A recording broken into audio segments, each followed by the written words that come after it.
Greetings, gamers, and welcome to the 28th live stream from the MisfitGamersStudios. I'm your host, Vortex, and this is D&D Discussions. We have a really interesting episode today. I do have my buddy and fellow DM that I've talked about before, Lolcypher. He's going to be joining us today, and we're going to be talking about a couple different topics. First topic we want to get into is something that we've discussed before on the stream, which is a viewer question that we got during one of my streams that I just really enjoyed. And Lolcypher has a really cool idea for this topic, which is the Session 0 encounters for players in how to basically build the party and get everything set up for why the party is going to go ahead instead of just saying, hey, everyone meets at a random tavern. So that's going to be our main topic today. Going to talk with him a lot about what he's already done and see if we can help him expand on that. And then after that, if we still have some time, we are going to discuss a little bit about our plans for the Baldur's Gate 3 Evil playthrough that's happening on Saturday. So that's going to be really interesting. I think he has already his ideas for his characters, so we'll kind of just figure out what he has for the build. And then Saturday when I join up, we'll go through my build as we go. And if we have any time after that, we have a couple other topics, but I think that's going to pretty much be what we have for today. So let me get him joined in, get him introed a little bit. He will be joining us on Monday in the studio. So right now we just have him remote. So we're going to do the bigger intro interview with him on Monday with Kage in the studio. And we have a bunch of topics we're going to talk about. Campaigning with minis. We're going to go through some of the homebrew reviews. It's going to be a great time. But just for this one, we're going to do a quick interview or a quick intro, and then we're going to get right into our topics. So let me get you in here. Welcome to the stream. Thank you. Lolcypher here. Wait, hold on. Let me get you. There we go. Sorry about that. I had you muted. My bad. Oh, am I coming through now? You are fine. Awesome. All right. Welcome. Lolcypher here. Howdy, Misfits. I guess quick intro, right? So I've been gaming for decades, D&D specifically for the last decade or so. Played a bunch of other RPGs over the years. Spent way too much time in Skyrim when it first dropped. Still do sometimes. And yeah, I got a good list of things that I do for Session 0 for party bonding, party building, right? Specifically with D&D. And you know, there's one of those pitfalls, right, that comes with D&D. Any party, it's like, why am I with these people? Why do I care about these people? Why am I risking my life for these? Like, why do I stay, right? So to help avoid that pitfall, I have a bunch of stuff that I go through, and I'm happy to share that with you guys today and brainstorm some more additions. Excellent. Yeah, I was very excited to hear about this idea more. I've heard the surface level of this idea, but I haven't actually heard everything he has behind it. So I'm kind of, like I always like to do, I'm going to be hearing this fresh, just like you guys are. So just kind of as a recap, this question came in during, I think, one of my Thursday streams. Kind of caught me off guard, and I wasn't really planning on being able to answer it. But the question came in saying that what are some of my favorite interesting ideas for a Session 0, group counter that basically goes beyond the you guys all meet in a tavern. And of course, that there's a lot of different opportunities to have the party have backstory. You can have them do their own Session 0 or have them all write it in themselves. You could have something pre-generated, or again, you can have some really interesting idea about why strangers are coming in. So some of the ones that I had mentioned were, there's a couple of D&D sessions, actually one of his that we were in, we had like the tournament. So a tournament style is something that I've done a couple different times where you end up having a party up in order to survive or to win. I've had ones where it's kind of like the Skyrim intro where you're basically all just prisoners locked up in a caravan. You've all done the prison one where you're all locked up in a prison and help each other escape. So those were just some of the other ideas. And, you know, you can go really, really interesting. But I like the way that Lolcypher did it because it's really interesting because instead of just giving strangers something in-game, you're basically giving the real-life strangers something to work with, especially if you're like doing a really like new gaming group.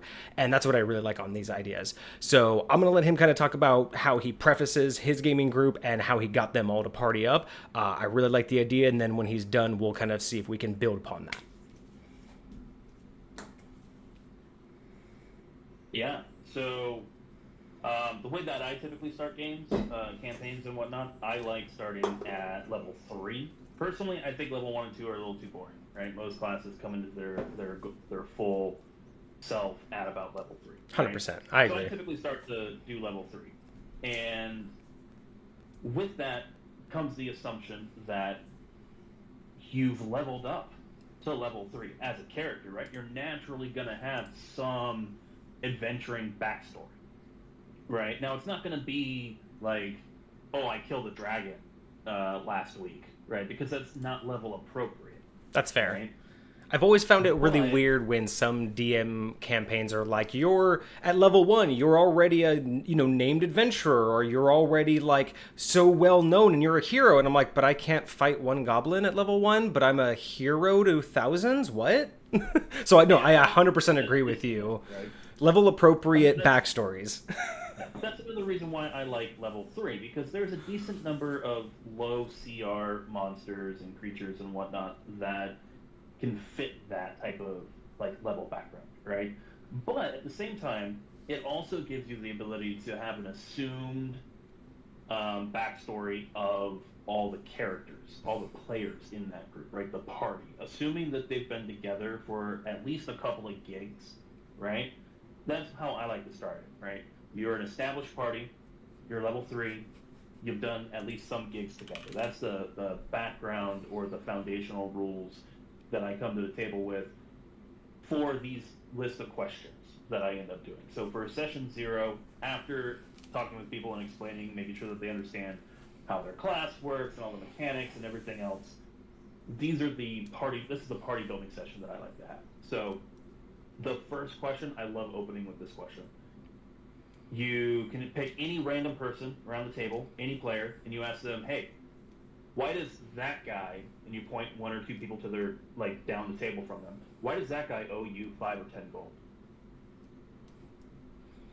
So instead of having basically prefacing like stories, you're basically letting them fill in gaps that you're kind of just seeding the ideas of the backstory. So that's all you've given them, and they get to fill in the details without having to come up with the entire premise. Exactly, right? And I got a list of these prompts, and these are really like kind of open-ended questions that Ooh, we got a new tie follow. Thank you, one Evac. character to another character, right? Awesome. So that allows, instead of me saying like, oh, there was, or the DM saying like, oh, you guys had this kind of like general adventure or whatnot, I could just preface like, hey, why does that guy owe you 5 or 10 gold, right? Maybe it's as simple as like, oh, I picked up the bar tab last time, right? Or I paid for the food. Maybe he was a little short on getting his armor repaired, and I helped cover the tab, right? What did your players, was that was that a question that you asked one of your players in your session 0? Yep. And the answer that I got for that particular one, the rogue said that the wizard owed him 10 gold because the wizard got pickpocketed earlier in the day and therefore didn't have money for the room rental at night. Oh, that's so good. Okay, I So like that. It doesn't have to be edgy, and it doesn't have to be conflict. Right? Yeah, exactly. It doesn't have to be, oh, because he stole my thing, or he broke my vase, or, like, whatever, right? It's like, fair enough. So it's like, that guy got pickpocketed by a street urchin, didn't have any coin for the hotel, or for the inn, the tavern, right? So I got him a meal, and I covered the room for the night, and then we found that little shit the next day, and it's like, it just gives you a prompt for being able to build some of that backstory, right? And that's the theme that runs through all these questions. But that's the one that I like to open with because it's like, hey, that guy owes you money. Why does he owe you? And it's a really fun one to open with because I think it's basic. It's not really cliche, but it is basic. It is something that everyone will laugh at and just kind of like humorously walk through that scenario. And again, I think that's great for brand new players because not everyone really has an idea of how to make a backstory, or if they do, they make a very detailed backstory for the individual character they're playing, but not really keeping in mind like what the other players are going to be doing, especially because a lot of gaming sessions, and I know that you've experienced this, a lot of people are expected to make their characters before they show up or on their own or just with the DM. Not a lot of gaming sessions really develop the full character and the full background during session 0s altogether. So that's really something that I enjoy about this is for brand new players or even people who are just not as experienced. This gives them a way to feel very connected to that backstory and feel like they're in control of it while you're still helping prompt them and get them to build those, connections with each other. And I like that instead of just saying like, hey, you two, went to school together and that's your backstory. That's how you know each other. It's like, let them come up with that story, I think is a really fantastic way to do that.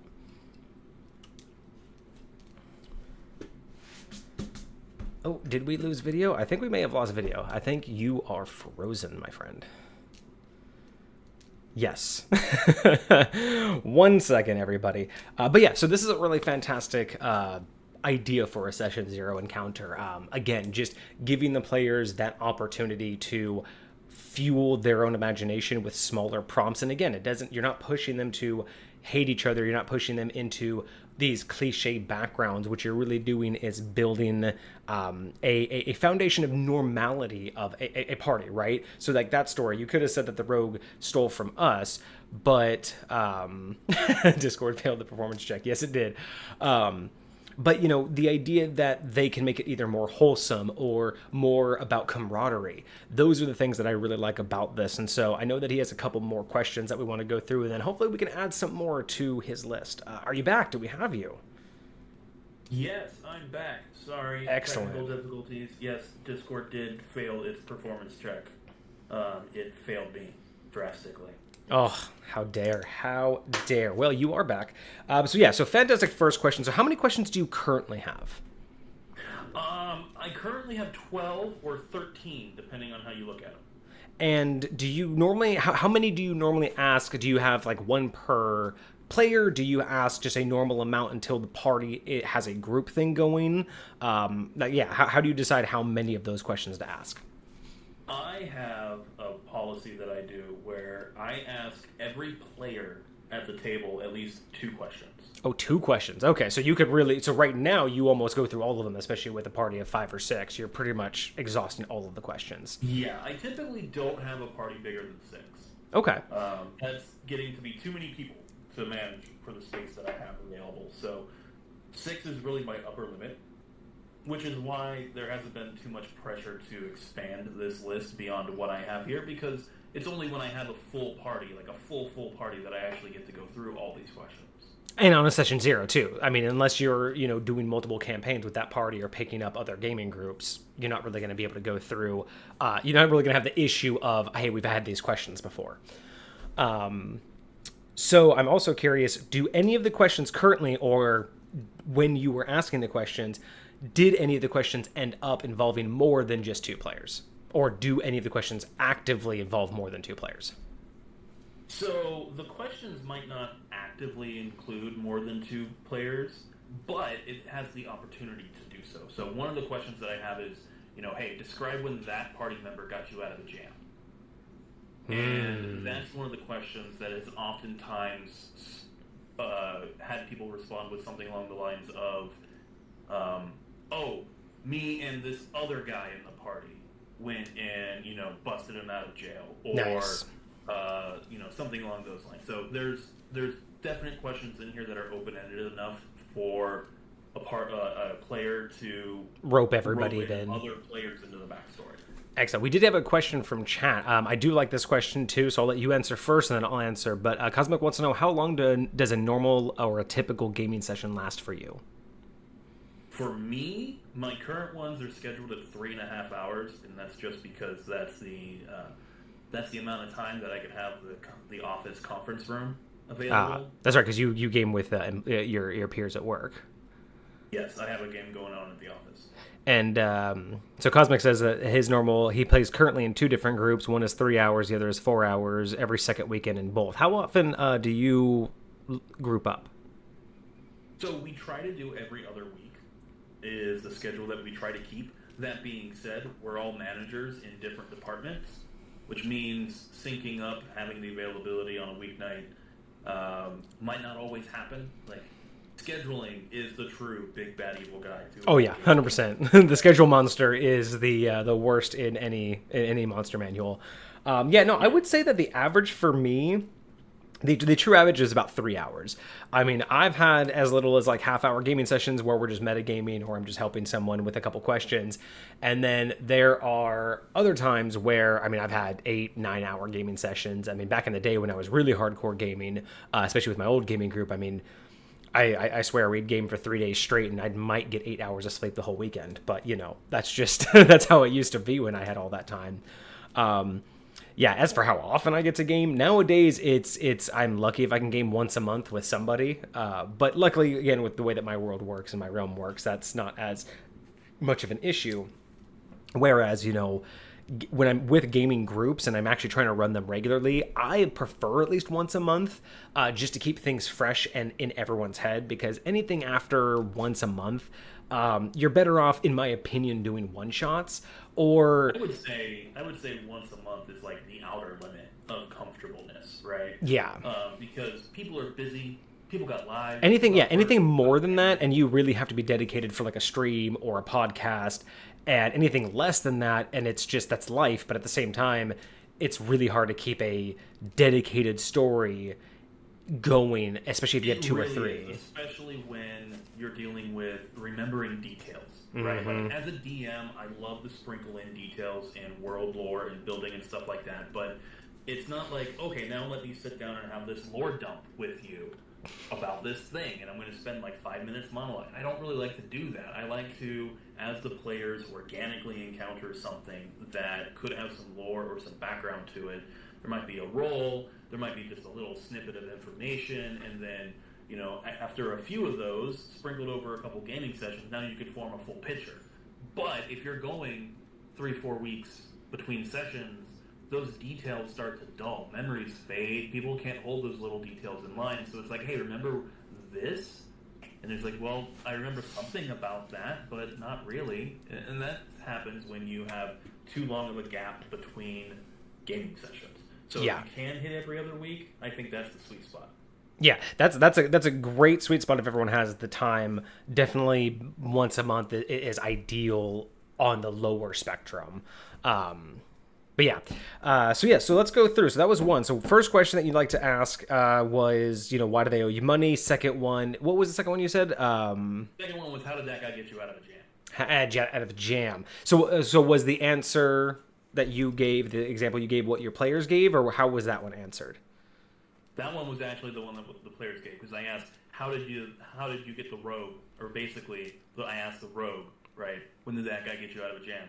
And this was the guy's first time playing D&D. He chose a half-elf rogue. Very, you know. Hey, man, that's my classic. Don't hate on it. I'm not talking it, right? It's a trope, and it's a trope because it's so good, right? That it's everyone's like initial go-to. Right? It's a great go-to. I mean, you know, you get all of the sweet benefits up front, the simple benefits, right? It's the easy things that make the game more tangible before you get like way into metagaming and the high, you know, min-maxing and all of that.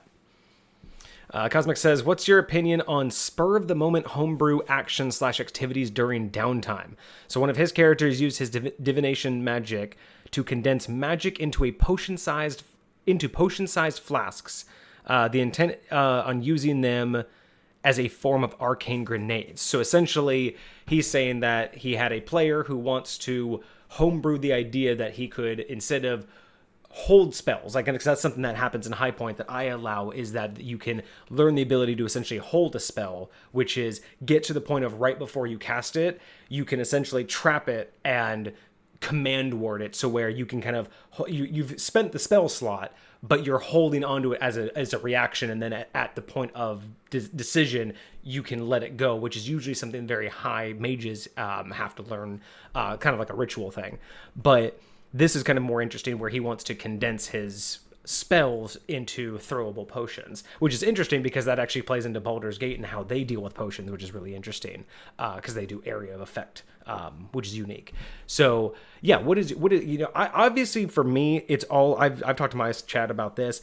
Where High Point, it's always about, does the player understand the the physics and the mechanics of High Point, right? If you can explain it, or if you can ask me something that can happen in High Point and it makes sense, I'm all for that, right? Like, that's how High Point works. If you use the physics and the mechanics, if it makes sense. Now, if someone just says, I just want to do it, that's not enough, right? You'd have to really understand, like, so how are you changing a spell into a potion? But I love the idea, and I'm always about them learning how to do it. But the difference of just saying, yes, you can, versus like what I would do, which is put them through okay, we'll think it through. How is that going to actually happen? You know, like, what other spells would you use? Or how are you casting that spell on what items that will turn into, you know, whatever. But what's your take on that? Letting people during their downtime kind of homebrew their own little things, again, actions, activities, or whatnot. I personally am all for it. I love the creativity and the initiative that the players take in this scenario, right? Using Cosmic Purge's prompt here, right? Like being able to condense magic into a flask. The way that I would handle this if my player came to me like this, as one of like the mage in my group, I would say, like, totally doable. This is how we would do it, right? You might need to have a slightly special flask. Like, maybe you coat the inside with glass infused with like some gem dust or something, right? Something to kind of enhance the physical properties of it, so that way it can contain the magic more. Then once you have that, right, arcane checks or arcana checks to be able to essentially manipulate the weave into filling up the bottle and staying there. And then the first time doing it, unless it's been like part of your backstory, or like you studied this type of thing at the college, or, you know, you have some other lore explanation that makes sense for your character, right? It would start off small. So maybe it's a grenade. You got to roll an Arcana check, and if you roll high enough, you successfully make it. If not, then maybe there's something wrong with it. It does what you want, and maybe something you didn't want. Or maybe you create a different type of grenade, right? So maybe the first one is it does like 1d4 or 1d6 force damage. Maybe you make another one that's a blinding grenade. So now everything within the vicinity has to make like a con save or be blinded for a round, right? I do like the maybe idea that unlock different formulas or different ways of creating different type of magic grenades in that sense. I like that idea, and I really like the idea that if it's not a crit fail, where obviously that could have some backfiring effects, but it is kind of nice because that opens up the idea of being able to have a lower end roll that's not quite a failure, but the idea that you're going for something like, let's say I want this spell to do 1d6 force damage, right, and push them back 5 feet. Let's say you just kind of basically want that as your grenade. But if they don't get a very, very high roll, it would be more interesting if you don't want to make it do something completely outrageously different, but be able to basically say you made a potion, but you won't know what it does. Like, the part of the failure is you won't know that it has bonuses or cons to it until you use it, right? Because you are doing something that's new. So I do like that you would add that aspect of, if it's not part of your backstory, or if you haven't done this multiple times, there's that leeway of this isn't going to go exact. Check is, let's say, an 18, because it's your first time doing it, you haven't been trained, you don't really know what you're doing, you're kind of figuring out. You got a concept, you're like, I'm pretty sure this could work, I have an idea on how it could work, let me try, right? So it would probably have a higher DC, 18 or somewhere in there, right? But as you do this more and more, so if it's just a one-off thing that the player does, and they never do it again, then you just move on and go forward. But if this is something that the player wants to do recurringly, and essentially train or study in, then I would lower the DC of creating that like 1d6 push the guy grenade. I would lower it from like an 18 to a 16 and then to a 14. And maybe if you do it enough, I won't even let you roll for it, because it's just presumed that you're really good at making it. Or like if you crit at one point, like 2d12 fire damage, right? Maybe now we're doing with those same DCs again. Yeah, no, I really like that, and the idea that, adjusting the DC because of experience, I think, is a great method to adding. Essentially, it's a way, like, because I have something like similar in High Point, where you have your feats, you have all of the things that you can learn, you have your proficiencies and non-weapon proficiencies, but one of the things that I always took from one of my DMs back in the day is that he had this subtle thing in the background where if you did something long enough, you could essentially get it for free, and not for free, right? You put in the time and the effort, but I have something similar in that essentially players can take on their own either homebrew feats or new feats if it's something that roleplay and strategically in the background has always been happening. Kage does this with one of his characters, and so does Vixie with her main character. They have always something in the background that they've just told me in the background, like, hey, this is, I'm doing this. Remember, I'm doing this. And the idea is that instead of having to spend a proficiency point or go learn it somewhere else, eventually it's going to just become something that they can do. And I like that you're doing that, where you're lowering that DC until it becomes an actual learned thing.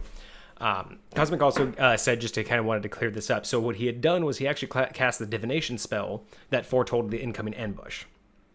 So after that, the DM allowed him to use the downtime before the ambush to go from point A to point B and make arcane grenades in preparation for the incoming ambush. So I really do like that too. That is a great use of creativity, and I think that's well within the bounds. I think any DM would be kind of crazy to not let that happen, especially right after something like the divination spell. The cost that Cosmic paid here, right? Oh yeah, so we're the spell slot. Yeah, right. Using the divination spell slot. Yeah, and depending on if that was before or after the long rest, and and then also the fact that he had to make all of the grenades too. I mean, obviously that was all the downtime to do condensed magic into these arcane grenades, right? So yeah, no, I think that any DM who would want to shy away from that might be too focused on their story and their plot line and not focused on the actual experience. They're too literal from the books. Like, if they say if it's not in the book, then it's not allowed. True. Which, let's be honest, if you set this rule in session 0 or while you're pitching the campaign and whatnot, and you say we're going to run a game, it's pure by the book, right? Then in that scenario, in that type of campaign, I would say the DM would be justified in ruling against that request. And that's fair too. Right? Yeah, it really all depends on situational. But I guess in this case, not even the arcane grenades. I guess I'm talking more of the obviously using the divination spell and then being able to set things up. That I definitely think is what every DM should allow. But whether or not you create the arcane grenades, you're right. That is situational and depends on a lot of factors. Also, the next thing Comic said too is that the way that his DM did it was through Arcana checks. So he ended up rolling a 22 total. So he was able to make 2 grenades, both using a level 2 spell slot. So each one had to use a level 2 spell slot, right? So that's already crazy because the ambush is coming, and if you're not going to get to rest before that fight, that's insane that you've just burnt 3 spell slots pre-fight. That better be a really good counter ambush, right? And this until they are used. So until they were used, he cannot regain the spell slots until the grenades were used. So I even like that the DM did that. I love that the DM tied his spell slot to the longevity of the grenades, as in, yes, you can absolutely turn a spell slot into a physical grenade, but your spell slot is tied to that grenade until it is used or destroyed. I love that. That is absolutely something I would have done similarly. My question for Cosmic, my follow-up question here is, was the magic in the grenade, was it essentially the spell? Like, were you imbuing, say, I don't know, what's a good level 2, like, attack spell, right? I usually play utility spells, but my point is like a good was it the spell Fireball that it would explode into Fireball, or was it just an Arcana grenade, as in it is just magically infused and will explode and do force damage, right? Like, is it a specific type? Because he did say that if he doesn't end up using it, somehow the magic can actually become corrupted over time. So I don't know if that means he would become corrupted or if the grenade would become corrupted. That's really interesting. Of like the magic that you're storing in this ad hoc way could potentially become corrupted, and I would totally use that myself. I would also say, like, if you take the time and you put these potion bottles, like, you properly prep them and you got the magic dust and whatnot, that will enhance the longevity or decrease the corruption and chance, etc. Like, stuff like that. You can mitigate all the downsides. Right. And that would essentially be the same as studying this and almost adopting a new subclass of wizardry. Right, and with that, I would say you deserve it at that point if you're going to essentially class change into, this type of specialty. Yeah. And to answer your question, Cosmic says that it was actually just pure divination magic essence. So it was for the DM to decide when it was used, how it was going to come out. So it wasn't spell specific. It was just spell slot imbued. Personally, for me, the way that I would have done this is like still an Arcana check, maybe not burn the spell slots, because to me, if you're going to burn the spell slot, I would want a spell attached type of spell, right? I would want to infuse a spell at that point. So instead, what I would have done is treated it more like a ritual casting that doesn't burn a spell slot, but because you're manipulating the weave and because you're trying something new and you're straining so much, maybe the price you pay isn't 2 spell slots, it's a level or 2 of exhaustion. Ooh, I like that. This is actually really cool. He says that because they were level 2 spell slots, they took the visual form of a flask of flowing golden glitter and powder, almost like a snow globe. That's a nice visual. Yeah, I agree with you. In the case of spell slots, or in the case of actually burning a spell that even like again, high point would be in 2nd edition. If this was a mage being able to do this, that would have been a spell that he had memorized, right? So it's not quite the same as just I have pure magical essence, because this is actually follows really close in line with my my custom high point sorcerer class, which is the one where they are allowed to basically cast almost any spell of their adequate level. From the spell list wise, but what they do is instead of casting spells, they essentially create, objects or magical items that are essentially this, right? They're essentially this item that holds the spell they wanted, and that item is how they can eventually store and cast the spell, but they have to be able to do it through that item. That's the only way that they can do their magic, is through manipulating the weave and imbuing items, small tiny little like things like trinkets, hand size or smaller, and essentially it's kind of like a natural way of like like a wizard, how they would enchant things, but this is just how they naturally work with magic.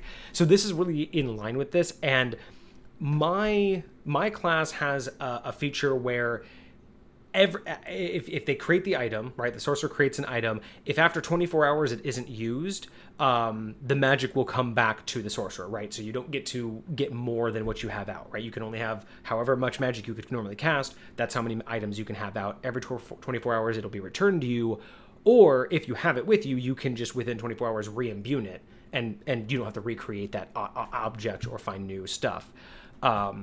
But what I want to take from Cosmic's idea is normally after 24 hours, the magic will just naturally come back to you. But if there were some way that you could trap the object in a magical barrier where the magic could not come back to the sorcerer, I'm liking this idea of corruption that Cosmic has. Like, maybe I wouldn't want to go so far as saying like the magic could be corrupted and become its own thing, but maybe the longer it stays away from the sorcerer after that 24-hour period, maybe the more potential danger it has when it gets back to the sorcerer. So maybe there's this like unique shadowy concept behind being a sorcerer, where if anyone were to be able to steal one of your magical imbuements and actually keep it away from you, and basically trap the magic in like a anti-magic shell where it can't leave, that would be a really interesting like time bomb, because anytime they released it, you don't know what it will do when it comes back to you. So that could be like a BBEG hook. Glad that you mentioned like an anti-magic area or zone or whatnot. Remind me later to tell you about my automated lich soul harvesting compound. Ooh, we should talk about that on Monday. We have so much stuff to talk about. Yes, I remember you talking about your automated is. For like an hour and a half straight. Like, it's fucking awesome. Cosmic says that the DM does want him to have a unique visual description depending on the spell slot used in the item's creation. So when he does his grenades, I heavily encourage players to give me the visual description of what it is that their magic looks like. I like that too. Very much a personal part. Like, obviously, there's going to be some uniformity, right? Like a fireball is always going to be a big ass fireball, right? But maybe your fire looks like the flames are braided, as Yeah. opposed to just regular flames, right? Like, you could have your own visual spin. You gotta have the personal touch, right? That's how you are manipulating magic, and that's what's gonna set you aside as the magic user. I 100% agree. I also like what Cosmic is saying here too. So his DM did say once on creation they do convert into wild magic, so that also helps explain the way that they're just it's divinity magic essence imbuement. It kind of in that process of being distilled or concentrated into that form, it just turns into wild magic, which I'm actually down for. I'm down for that concept. And what he assumes to be is a 1 day per spell slot in terms of corruption. So a third level spell would take 3 days to corrupt. So I like that as well. I like the idea that depending on how high of a level, that's how long it can last before it starts to deteriorate or become a potential danger. Yeah, I definitely like that too, because that also provides the player with plot incentive to seek out ways around that limitation. Yes. Like, maybe there's something you could put it in that has better integrity, so now it'll be 2 days per spell slot, right? I like that. Or you can get, if you attune yourself to a magical item that you're able to find, then maybe that will stack, right? And so maybe at that point you can work your way up to being able to imbue a legendary such and such to where, like, your level 8 spell doesn't corrupt now. I like that. Like, I like that. That has a lot of potential. I also just want to play around with this corruption thing too, because man, like, depending on what you do with the corruption, that could also be a plot hook. Like the BBEG or their equivalent, maybe they're even long dead, but an essence still lives on because they created one of these things and then died, and it's just sat there being corrupted for like 100 years.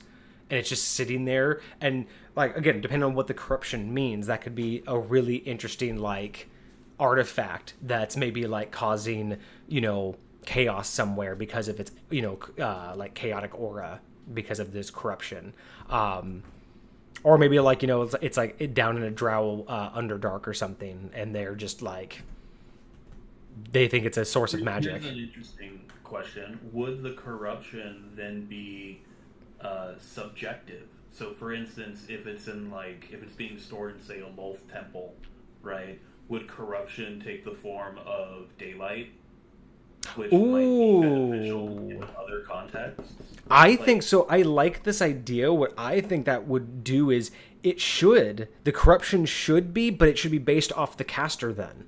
So, for instance, if it's a drow wizard, and their corruption would be something like what would hurt them, right? So whatever the caster, it would have to be like their corruption, right? Because then eventually the idea would be the corruption would make it harder to, get back to your item. So it should be against something innately against the caster, I would say. I love that idea, though. Yeah, I mean, corruption, it doesn't have to be like, oh, it turns evil and it starts sucking life force out. Like, obviously that could be a thing, right? But right. It doesn't have to be. Like, the fact that it could be contextual and subjective means that, one, the DM has far more versatility in how they want to weave that into the current story, or how they might want to direct the party, right? One way that I like to play, because I typically run sandbox games, right? And by that I mean the world is fleshed out. Every region, at least on the continent that they're on, has tables, and all the main actors and players are there, and like everything is fleshed out, which means that players can potentially get themselves in over their head, right? If a level 3 party goes into the Silver Glade and finds themselves surrounded by werewolves, well, maybe you need to run. It's like Dark Souls, right? You can go anywhere, but you shouldn't. Yeah, and I like to run sandbox games, and one thing that I like to ask my party at the beginning of the campaign is, what as a group would your overarching goal be? Like, what would you want to do? What is the main, like, quote unquote meta quest, right?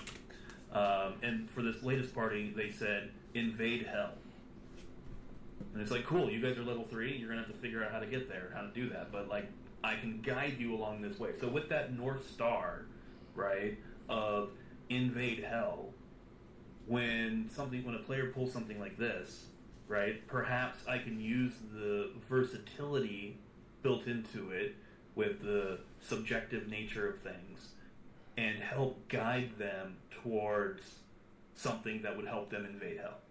Right. Yeah. Again, the point of the DM is to help give them every reason to follow the plot point, but also give them every reason to stumble along the way. But we got off topic a little bit there. That happens at on these streams a lot. But let's move on to another question because we do need to get through. You still have like 10 more questions for us? We have. I think we've only got through 2. Yeah, we've gone through 3. So Okay, 3. Okay. So just to give us the question and then talk about like what your party did. We'll just keep on going with that. So this other one I really like is describe a slightly embarrassing thing that the character to your left did that you saw and kept secret. I love it. I love that it's you get to give the embarrassment to the other player. Oh, that's so good. I like that one. Yeah.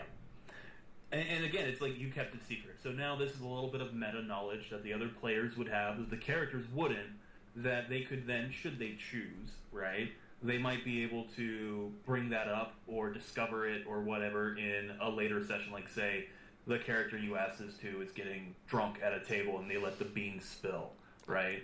Like, that gives a little bit of in-depth character development that could be exploited later. I like that. I like it. Yeah, no, that's great. This is a great one to ask. Oh, who in the group what was the would you trust most to steal from an obnoxious noble? Ooh. Obviously, who would you trust most to do the stealing? Yeah. Who do you trust most to steal from an obnoxious noble? Interesting. So who got asked that question and who did they choose? I specifically asked the rogue this question so that way he couldn't pick himself. Good. No, I like that. I like that. Who did he choose? I think he picked the Warforged of the group because it played off the character of the Warforged. He was a very happy-go-lucky guy in like a carnival. He also played a bard, so he was the steam accordion of the carnival. So it played into the personality of the group. So that's great. He's a steam organ or a steam accordion. That's fantastic. Oh my god. That's a beautiful build. The exact instrument was the Calliope. The Calliope. And what was the embarrassment? Who gave who the embarrassing story? Oh, jeez. I think it was... I think the Endurant, which is a homebrew class for the Therian setting that I run. Didn't I play that? Didn't I do the Endurant? You did do the Endurant. It's similar to a monk, but I liked it more than a monk. It's very similar to a monk. It's like a monk and DBZ like mixed together. Yeah, no. I actually liked the Endurant way more than monk, and I would love to see that in Baldur's Gate 3. Oh, I would love to, like, if I knew how to code a script, like, I would totally mod that class into place. That'd be awesome. Anywho, the Endurant gave the embarrassment to the cleric, saying that the Endurant saw the cleric coming downstairs from a brothel one day and was like, oh, keep this between us. It's like, no, you don't understand. That's my daughter. I'm not here for that. I'm a man of the cloth. You can't. You must understand. Oh, Cosmic says in light of your Warforged, she says it brings a new meaning to the term. Let off some steam. Yeah. Those are great. Okay, cool. Next question. So similar to one of the earlier ones is, what is the secret that you have confided in another party member? Oh, that's so good. Oh, wait. Hold on. Oh, which one do I like better? Basically, like, give someone else a secret or give your secret to someone. Oh. Yeah, no, you do both. I like those. Yeah. Even if you have a party of 3, this one's number 6 on my list, so it's like I would always get to it. Oh, that's so good. That's so good. Cleric in a brothel. That's the bard's thing. Better than a multi-class. Oh, that's so... Okay, so what was that one? Who got that question? Who did get this one? I think I gave it to the rogue. No. This one I gave to the cleric. And yeah, that's what it was. So this one I gave to the cleric. I'm remembering now. It's been like a year and a half. Oh, yeah. No, you've been doing that one for a while. Yeah. But this one I gave to the cleric. And the cleric actually turned around and said that same thing.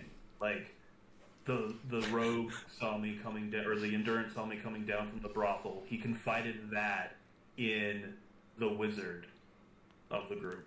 Awesome. That's great, but I love that they're tying them all together instead of just making new things. I loved that they tied that particular question into another one. That's so good. He just didn't want to have like another secret added onto him, so he's like, you know what? I'm just gonna like 2-for-1. I'm gonna college credit this class.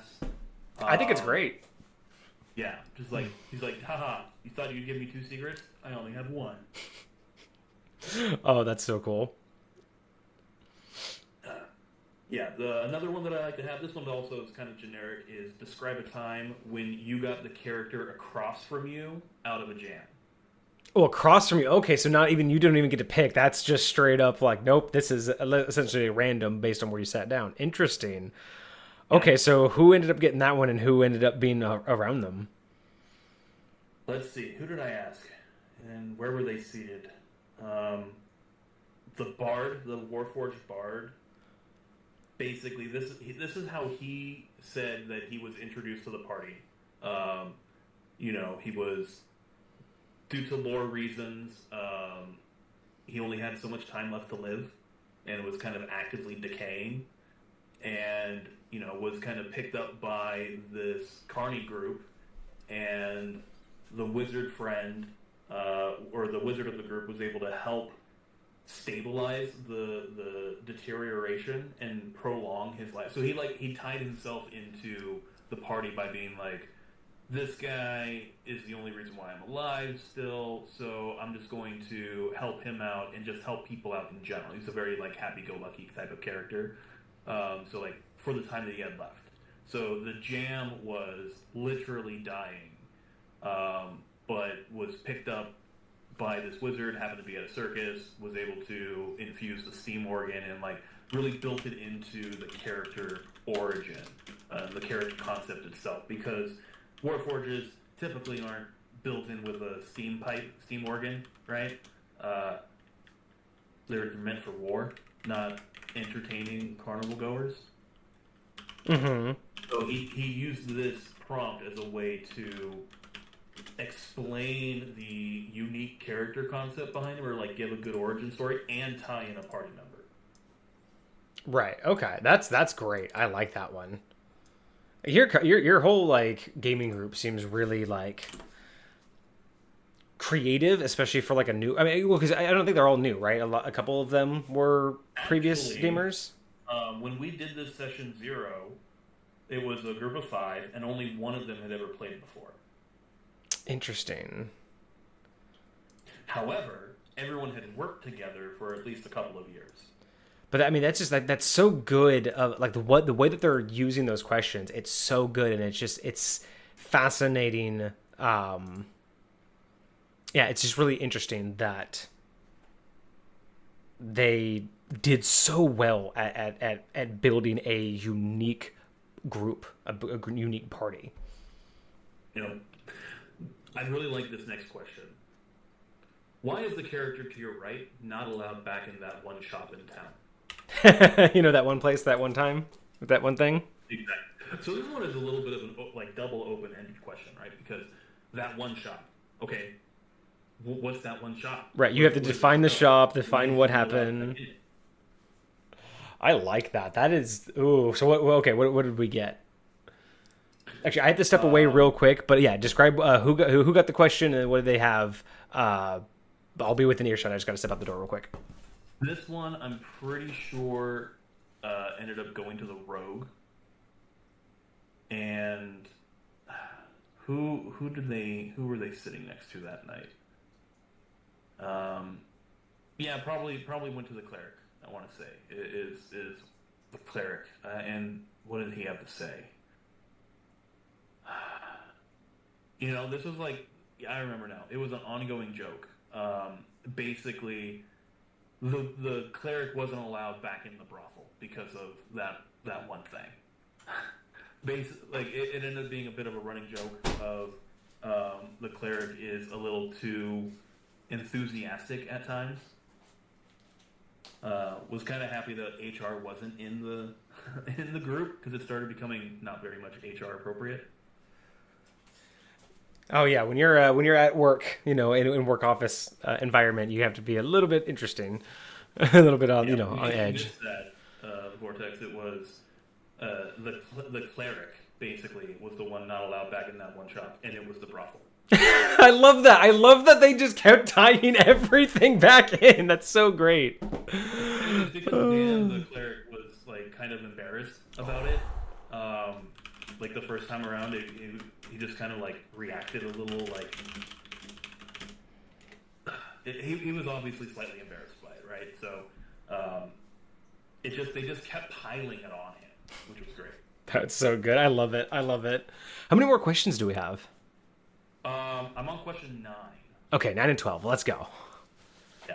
So, what was the first gig you and the character 2 spots to your left had together? Ooh, so that could be like anything from like a role play gig to an actual like campaign. And again, like you said, Yeah. 1 through 3 levels 1 and 2 we don't know about, so that's a cool. That's cool. Exactly. This one ended up being like your stereotypical rats in a tavern basement type of thing. Like Why they not? took out some rat, they got some coin, right? Because like they didn't like these characters. They didn't really have professions that they did. They weren't like soldiers or smiths or mill workers or anything. Like they didn't have like a day to day job and get called to adventure. They were like, nah, that's not the life for me. I want to go out and see and do stuff, but equipment is expensive and living expenses are expensive when you're like going from gig to gig. So sometimes you got to do something to make some money, right? You got to pick up a job from the signpost, and this was kind of like one of those gigs. Another good question is, why do you owe a favor to the character across from you? Oh, that's a nice one. That's a. Ooh, I like that. Who ended up owing a favor? The bard Warforged ended up owing a favor to, I don't know, the cleric. No, not the cleric. It was Cuddy. So it was the rogue. Hmm. Interesting. Okay. Okay. The rogue got back a piece, like a crank for the steam organ. Calliope didn't really ask how he got it back or where he got it back from. Was just very grateful that it was returned. Gotcha. And the Yeah, we rogue don't didn't even really know. disclose anymore and was very happy to be like, okay, you can owe me a favor. Yeah. Yeah. No. Where does that sound familiar from? Sounds like I remember like a staff and something happening with that. I don't know. Yeah. So this next question, this is a potentially like a two-parter question, right? Cosmic has a question for you, real quick. For the Bard Ward Forged, was there a music electronic or techno? So it was literally a Calliope. Go ahead, do a YouTube search for Calliope music. Do you know how to And spell it's your that? stereotypical carnival, like dun dun dun dun dun dun, dun like stereotypical pipe organ music from a carnival. Really? That Yeah. He Calliope. played into it. That's fantastic. I like that he just dealt with it. Yep. Well, he came to the table with that concept, and he's like, "No, I'm going to annoy everybody with this music." Interesting. Okay. But anywho, this next question, right? When you and the character, 2 spots to your right, first met, you didn't quite see eye to eye. What caused you two to get off on the wrong foot? See, all the other questions up until now have been positive. They've been kind of like drama-free, right? This one is injecting a bit of drama into the backstory. Okay. So what ended up happening? So the cleric and the wizard, both like the cleric is a drow, and the wizard, I'm pretty sure he's just an elf, like just a regular run of the mill wood elf. They had some beef, and the drow brought in the whole like racial tensions between the drow and the elf. The character did, or the player did, and kind of like wove that in because he thought that the wizard was like looking down on him because he was an elf or because he was a drow, Mm-hmm. and turned out to like not be the case, right? And so the follow up to this question, which is why it's 11.1, is how did the two of you smooth things over? Ooh, that's good. Instead of forcing them to have an ongoing tension, you kind of circled it back to why are you guys now like a part of the party? Yeah, exactly. And how many of us have a friend or a person that we're close to today that when you first met, you guys were enemies? Could be, yeah, or had at least had tension at some point. Yeah, no, I'm thinking of like me and my wife. We hated each other when we first met. Yeah, well, life is weird. Yep. And then the last question that I have. This one is inspired by our good buddy Kyle. Which party member has the hottest sister or brother? So this would just be an open-ended question. Who got that question? Okay. Which party member has the hottest sister? Oh man, that's hilarious. It would actually be messed up if whoever got the question chose a player who's like an orphan. Just be like, you have the hottest sister, but no one knows what she looks like because you've never met them. No. You could be an orphan and have siblings. I know. I'm just saying.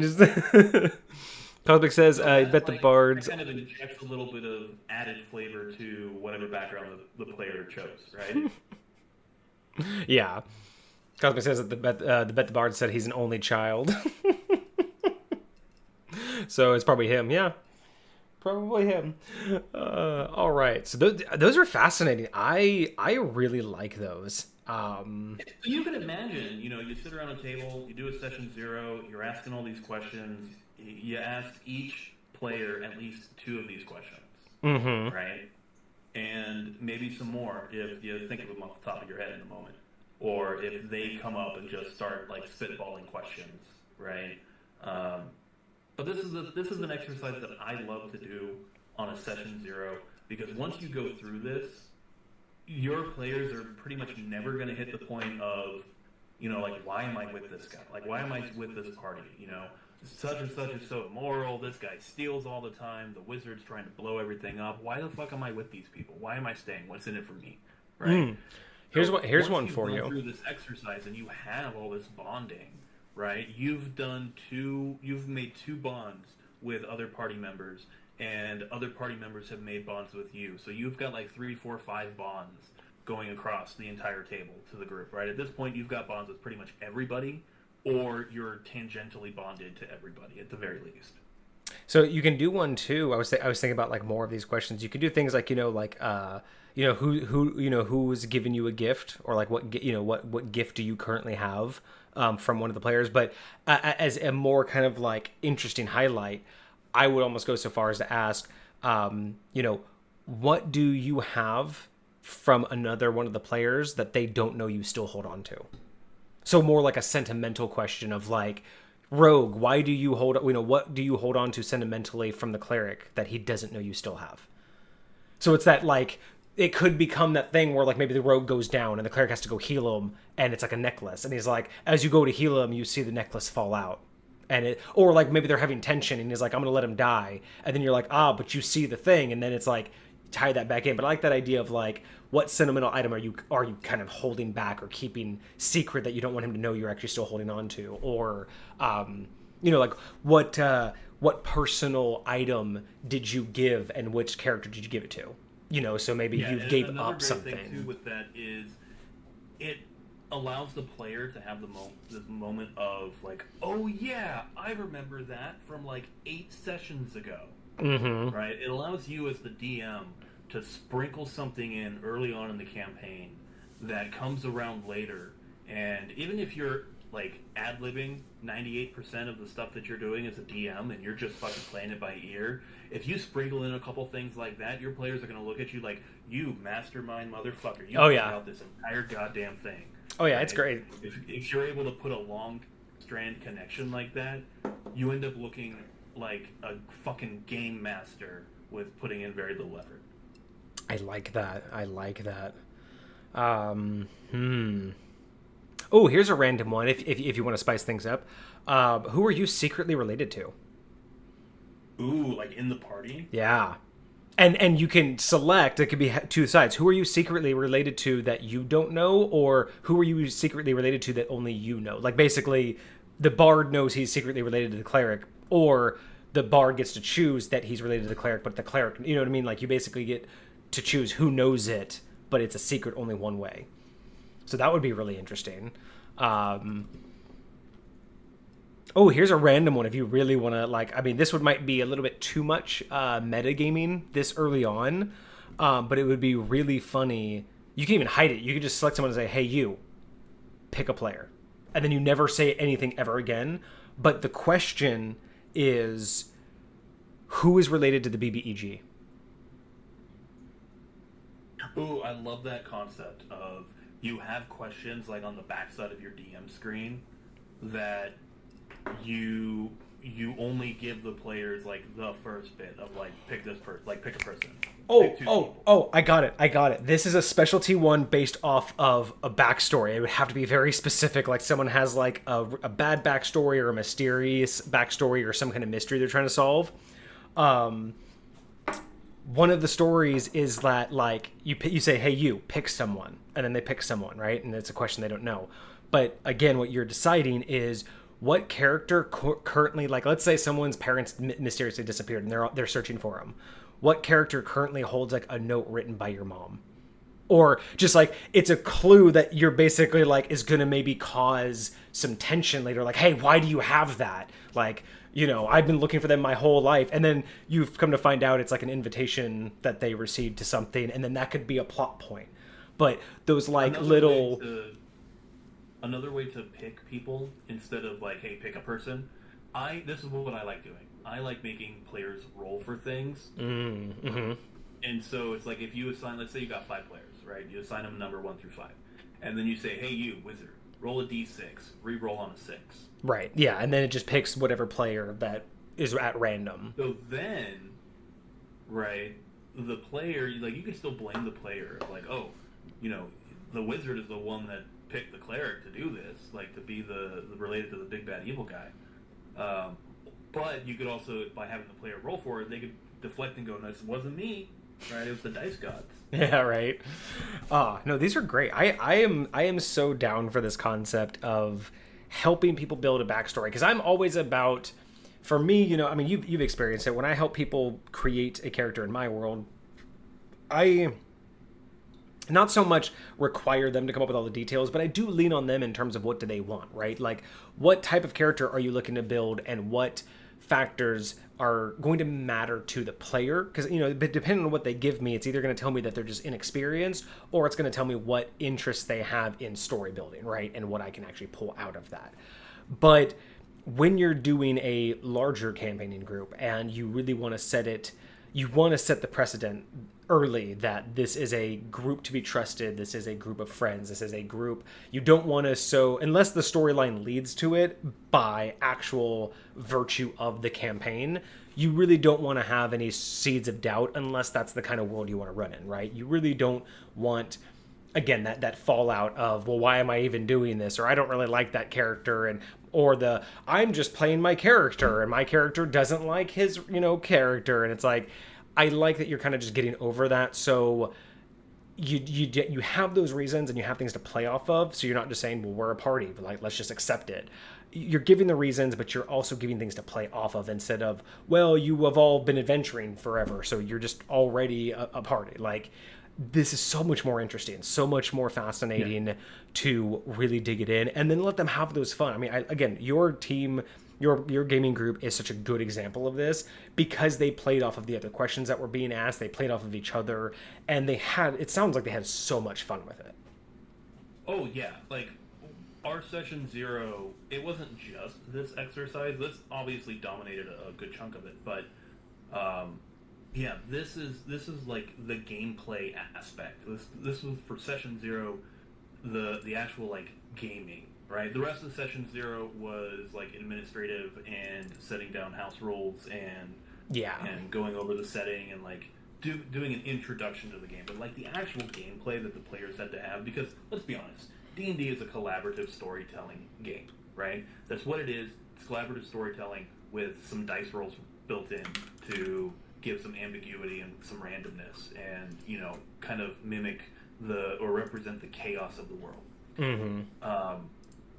And diving into it of like, we're going to establish this party, and you guys, not me, I don't give a fuck. I'm just giving you some prompts, right? You guys are going to build the cohesive, underlying, unique story for you guys, and build this bonding relationship. So that way, all the other adventures and all the other decisions and votes and everything else, like, it all holds so much weight from a roleplay perspective that wouldn't be there otherwise.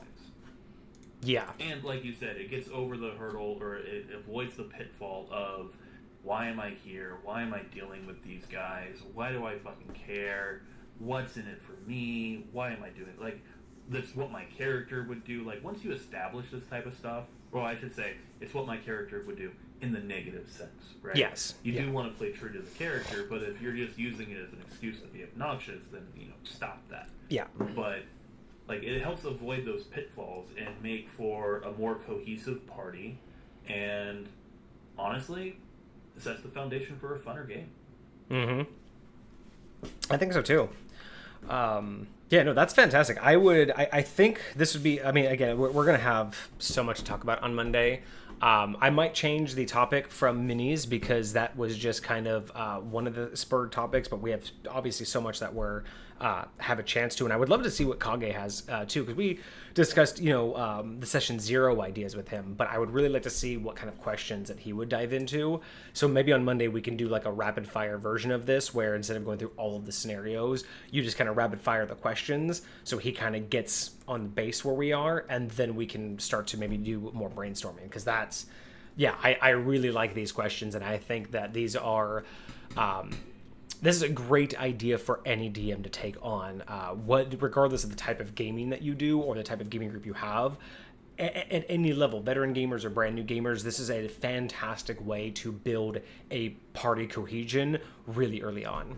What's going on, Cosmic? You asked earlier about the favorite use. Oh, yes, perfect. Thank you so much for reminding me. So, he has an excellent question. So, what is our favorite use that we've ever seen of using improvised weapon? So he told me about this before. So he had actually a gaming session on Monday.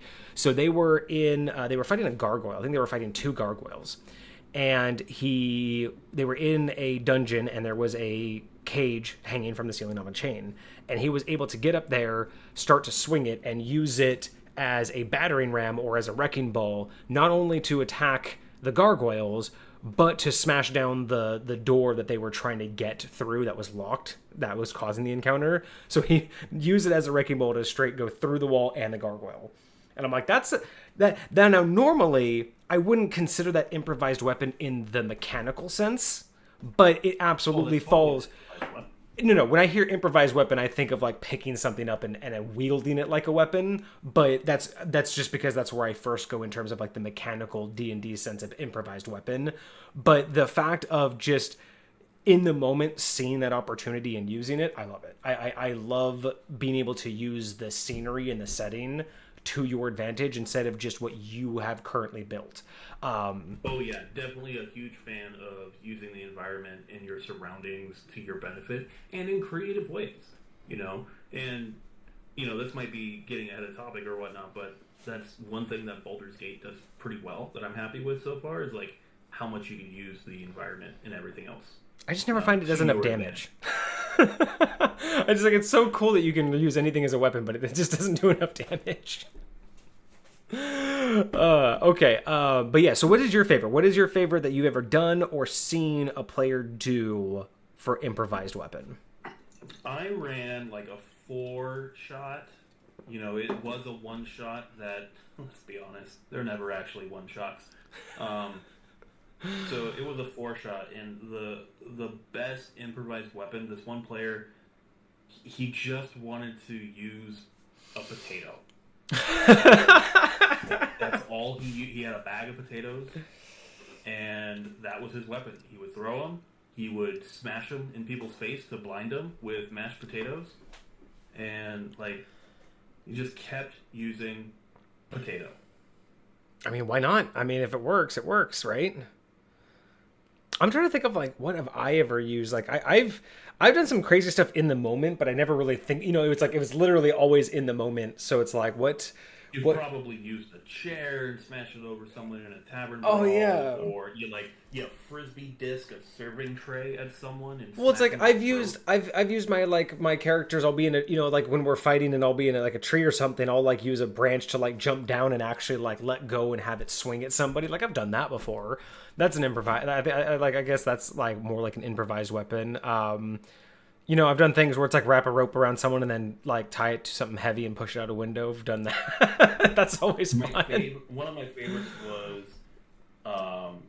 tricking people to chase after them into a bit of like carnivorous plants. Ooh, yeah, that's a good one. They had this like this herbal juice that they would like rub on their pants and stuff to kind of like detour the carnivorous plants. Mm-hmm. The people chasing them weren't paying attention to what type of field they were running into, so they only got so far into the field. Oh, one time I did use a combination. I think it was ice wall and steel wall. We cast ice wall to stop a group of enemies, basically to stop them from getting away from us or kind of corner them, and then we cast steel wall horizontally on that surface, and then it just came down and crashing on them. That was actually a pretty good one. Yeah, those. I mean, I've used. I've used a bow as a weapon before. Like they got too close, instead of doing a ranged attack, I just used the bow itself. Smash them, smack them. Yeah, I don't know. I don't have any like spectacular improvised weapon like stories. I mean, I guess most of the time it is either just like something was lying around and I grabbed it, or I think yeah, probably the steel wall was probably the best one though. Not bad though. Yeah, improvised weapon is such a unique concept. I think it's drastically underutilized. I think like on a mechanical level, like in Baldur's Gate, it's rightfully underutilized because of the lack of damage output on a technical sense, but from a roleplay sense and from a creativity aspect of being able to gain more things, right? Like it's one thing to say like, oh yeah, you're going to grab something in the room and smack him with it. It's only going to do like 1d4 minus 1 damage. But what if that thing's like a sack of flour? And when you hit them, it turns it into like, difficult scene, right? So everyone has disadvantage in the cloud. And pray someone doesn't use any fire, because now you got a fireball in the room. Yeah, exactly, right? So it's like I think that improvised weapon has a lot more options in the roleplay sense, not so much in the technical sense. Boil them, mash them, stick them in a stew, use them as a weapon. Yeah, why not? All right, so one thing, so I know we wanted to talk a little bit, or actually, yeah, wow, we actually almost made it to an hour and a half mark so far. Cool. So I know we wanted to chat a little bit about some of our plans for Baldur's Gate, and I want to hear a little bit about your plans for the characters you want to run. But I know Cosmic's been asking a little bit about his homebrew stuff, so I do want to quickly run through. We probably won't do a full review like Kage and I normally do, but I do have a write-up here from him about a subclass or sub-race that he made. So I'll run through this one, read it out to you, and just kind of give your points on and thoughts on what you like, and then this also kind of just give you an idea of the kind of stuff we get sent and what we get to talk about. So let me go here. We're gonna change you over to the main camera, and then I need this source as that. Look at that. Look how great this is. And then we're going to cut that to there so people can actually see it. All right, cool. So, so he made essentially an Aarakocra race, a sub-race of Aarakocra, and it has some really unique aspects to it. So the race stats, it automatically comes with a +3 to Constitution and a +1 to any other stat of your choosing. So it's a con-based race. And it really does stand pretty strong with being con based. If you do roll for stats and get an 18 and put it into Constitution, the extra point would go into a natural or unarmored armor class. So it adds a small amount to bulk character. So if your Constitution, would already go over 20, that, due to the +3, that +1 goes straight into your AC. So I do like that. I like that. Again, this is the reason why I really like his content and what he creates is he thinks, for that, right? He thinks of those, those aspects of, min-maxing. So they're unique racial abilities. These are where it gets really, really fascinating, right? So these are not immune to fire in any sense, right? They are not immune to fire damage, but what they are immune to is death by fire. So essentially what that means is they can take damage from fire, but if fire were to cause them death, they will automatically revive 3 turns or rounds later at full health in lieu of making death saving throws. So the 3 rounds will essentially be their saving throws. But they will take a point of exhaustion, and they take a permanent penalty to their maximum HP equal to double their proficiency bonus. So every time this were to happen, their max AC will always get smaller and smaller and smaller. And if this were to happen in rapid succession, and they were to rack up, I think it's 5 or 6 exhaustion points, they would also die. So you can't just sit there and spam it, because either your max life or your exhaustion would kill you. And then basically this will keep on going until their max hit points reaches 0, or they take total 6 exhaustion points, whichever comes first. But in order to compensate for this, they also have a hit die of a D12 instead of a D10. Based off of their, I'm assuming based off their class, it's whatever, their class, hit die would be. So having the D12, having the Constitution boost, already really does make this kind of like a powerhouse character. And I really do like the fact that it's not meant to be a fire-based, immunity, but just the idea that they have, he calls them the Phoenix folk just because they have that, that aspect of a death fire is something that they can come back from. Now, here's another aspect that I really like how he kind of balanced this out. So the other racial feature that they have is they do lack spell casting adeptness, not spell casting ability. And this is where I really like how he messed with this. So they do not fully lack the ability to cast spells as a whole, but the capabilities in doing so put risk to themselves and their party, basically people around them. Their kind isn't as adept at spell casting as most other races are, so it's kind of like playing a wild magic sorcerer, but it's a racial trait instead of a class feat. And it's a little less random in this case. So he does have some lore that he's baked into it. So due to genetic mutations, the creature looks like your average Aarakocra at a distance, but on closer inspection, they display different physical aspects and appearances. Usually they're red, yellow, orange-hued feathers, or in rare instances, they can even have a golden hue. And it's also considered, the golden hue is considered as a natural sign of leadership, more common in the leadership clans. So I like, I really like the ideas that he puts forth with this. And then he goes on to explain that the mutation that makes them different from the normal Aarakocra is what also makes it difficult for them to cast spells. So the whole aspect of the revival is also what costs them their spellcasting adeptness.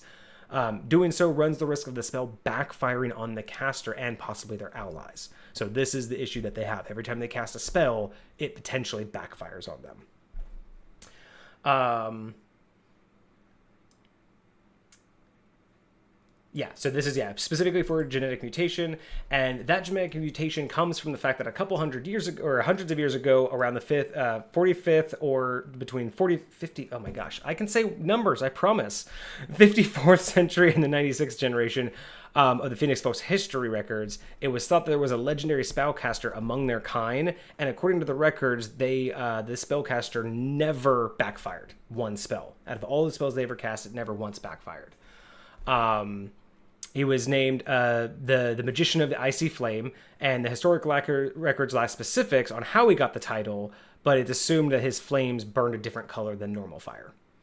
So I also like that he's built in a reason to actually play this character, not just for the feats of it, but now you have lore to explore behind it, right? And then there are a few specifics known about this character, about this legend, and such as his spellcasting class. It is despite his race that he has magical adeptness. He had never had a single spell backfire on him, regardless of the spell's level. So no matter whatever he cast, it never backfired. And then to this day, he serves as an inspiration to his descendants. Now, thousands of individuals within the bloodline of old, so much so that it is assumed that a piece of his magical skill and luck is the reason why the Phoenix Folk can even cast magic at all. So he's not the reason they have a deficit. He's the only reason they can cast magic. And I do like, again, that idea of being able to push the player to seek out that reason and even be able to seek out wanting to become him. He goes on to say, while playing the Phoenix Folk, using the spellcasting class, whenever you cast a spell, the DM will roll the D100 and determine if the spell misfires or not. This applies to single target spells, multiple target spells, such as Sorcerer using meta magic for twin spells, and area of effect spells. So pretty much kind of covers the gambit of anything they try to cast. Due to a combination of lack of practice, lack of overall magic adeptness, and the fact that healing spells cannot misfire, Phoenix Folk cannot cast healing spells. So again, I like that he's thought that through, that healing spells don't really have a backfire, so it would make sense that, again, a good balancing point to not just overcome that by being a pure healer. I like that he's kind of thought about that. They can, however, activate magical items that give them healing effects, such as rings that have healing spells imbued in them, spell scrolls, or magical items, and of course potions and things like that. And there is no misfire. So they don't affect magic items, they only affect magic coming from themselves. And the roll that the DM makes, that D100, is based off of the spell level. So cantrips have a 1 to 4 or 4% chance of backfiring. First level spells have a 1 to 8 or an 8%. Second level have a 12%. 16th level have 16, 20, 20, 24, 24, 28, 28. Or I'm sorry, I am... It's been a long week, guys. I'm sorry, I'm bad with numbers. But you can see there, second level 8%, third level 12%, fourth level 16%, fifth level 20%, sixth level 24%, seventh is 28%, eighth is 32%, and ninth level has a 40% chance of backfiring. Or 4 to 40%, sorry. So interesting build here. So what are your initial thoughts? And do you want me to recover anything? Or do you have questions for Cosmic? So, I do have a couple of thoughts. One of the things that first struck me about this particular sub-race build is the fact that it gets 4 ability score points, whereas other races typically only have like 2 or 3, right? So, it has a +3 to Constitution, +1 to any other. So that's, like, yeah, it's more focused, true, but it is 4 points versus... So this allows you to essentially, like, take con as a little bit of a dump stat and make up for it with the racial bonus, right? Oh, yeah. Absolutely. So, depending on how you place your points and whatnot, this could give you a little bit of a higher on average type of stat array, which isn't necessarily a bad thing. Like, I'm not saying it is, right? It does come with other limitations that kind of balance it out, right? Mm-hmm. But that was, like, initially the first thing that struck out to me. And again, that's, like, the second line on the write-up. So, we're early on in the process here. So at first I was like, that seems a little bit maybe too OP. Let's see what they got. And then I like the rest of it as we go. So, like, the whole immunity to fire death, right? I think that's a really cool concept. Like, you can still take fire damage, and if you come up, fire can still bring you down and, take a couple of death saves away from you potentially, but not that final death save. Yeah. Right? And, like, I do like that concept. It works really well. I love the use of exhaustion. I think exhaustion is an underutilized mechanic in the game. There's a lot of really cool stuff you can do with exhaustion. I think a lot of... Sorry, I didn't mean to cut you off. I think a lot of DMs don't use exhaustion because they don't know how to properly balance out the spamming of short and long rests. Because there's a lot of DMs who are very, like, low-key, kind of like, in Baldur's Gate, where you can pretty much just immediately take short and long rests whenever you want.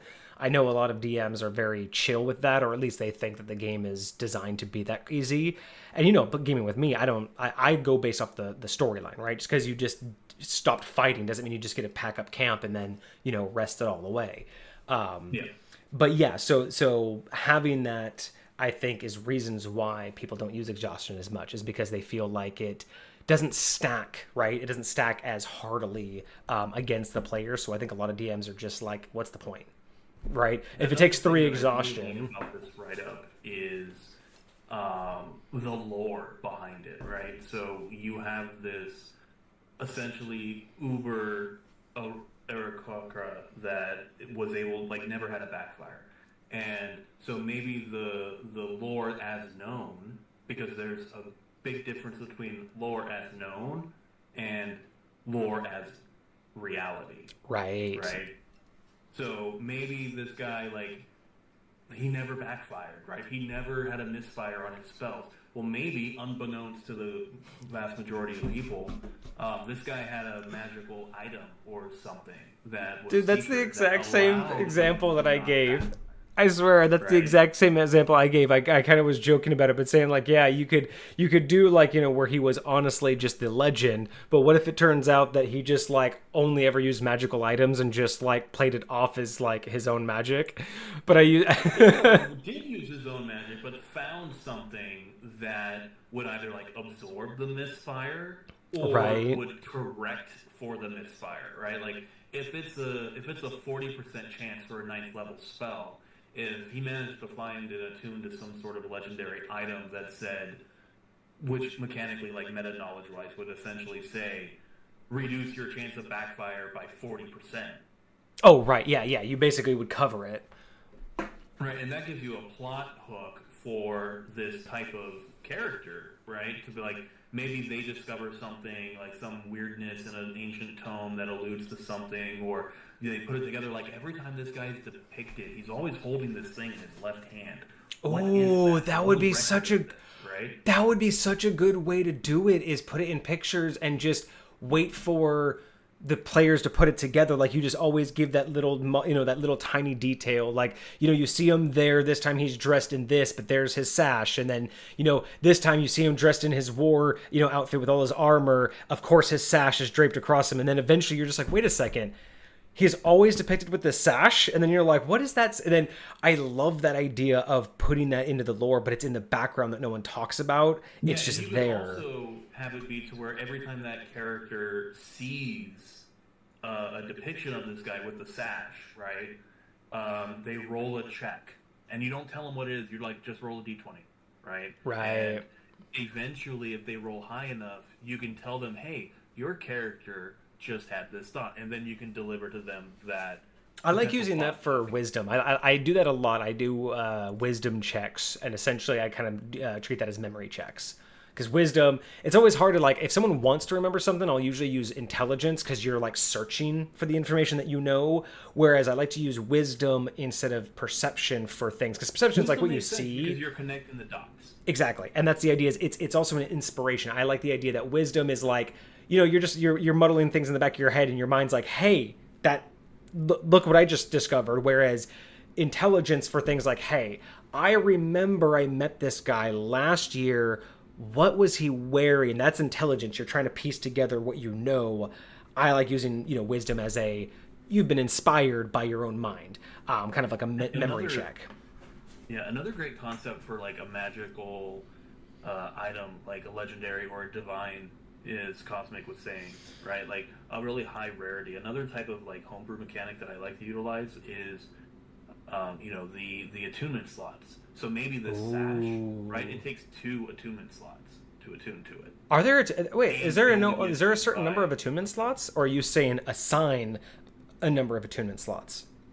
No. I'm saying to attune to this item, it takes 2 of your 3 attunement slots. Oh wait, does 5th edition actually have an attunement limit? Yeah, it's 3. Oh, you can only attune to 3 things at a time. You learn something new every day, chat. Did not know there was a limit. So, like, that's another type of adjustment, right? So if you can only attune to 3 things at a time, and yeah, is going to take 2 of your attunement I slots, like and that. You have to be the sub race, right?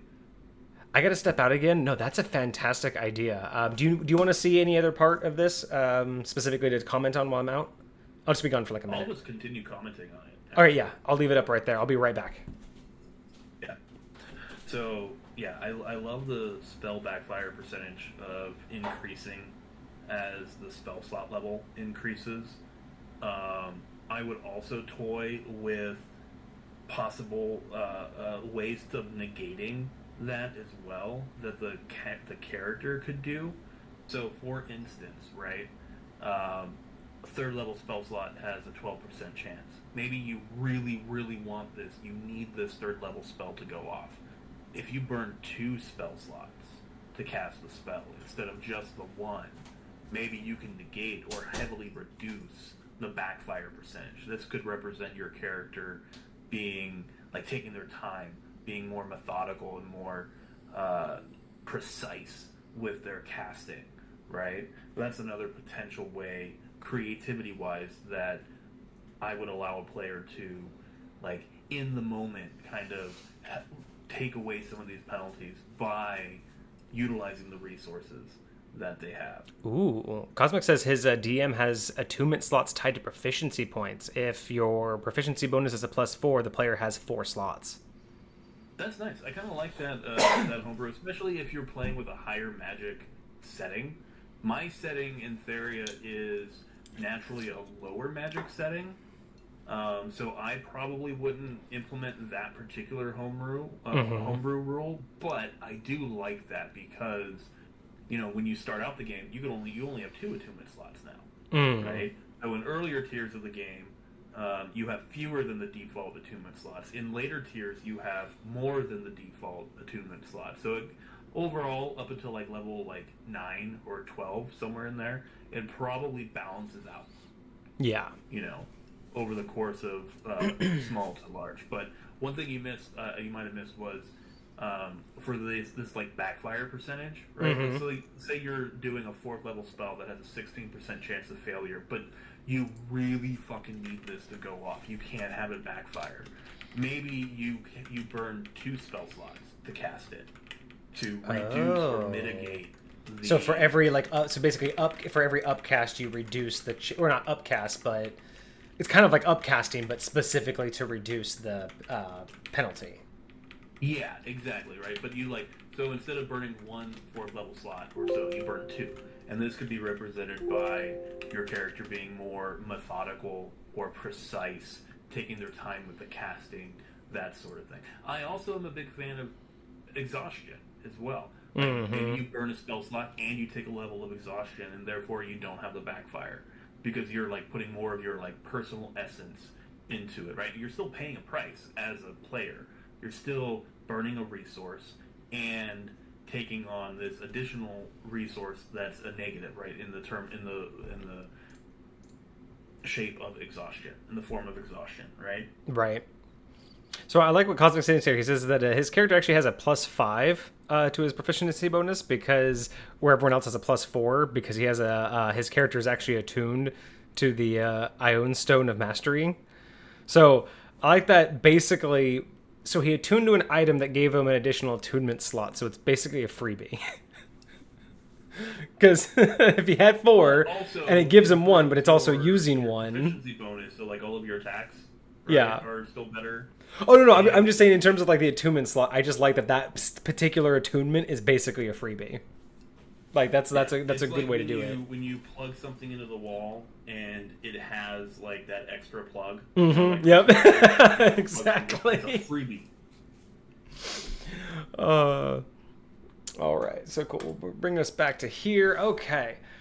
So I think probably for the last 20 minutes. So what do you think in general? Kind of seeing we'll go over a little bit more of Cosmic's items, but just overall what do you think about his creativity in terms of his balancing and thinking through again how the thing would be built? I really like the checks and balances that Cosmic put in place. Right. One of the first things I was thinking of, besides the stat array might be a little too OP, but it has to be done in Constitution. It could go over to AC, etc. So it's that had some good balance to it. And then I was thinking man, if your Constitution is buffed, if you play a Constitution or a concentration based caster, this could be super OP. But then the spell backfire percentage came into play, balances that out.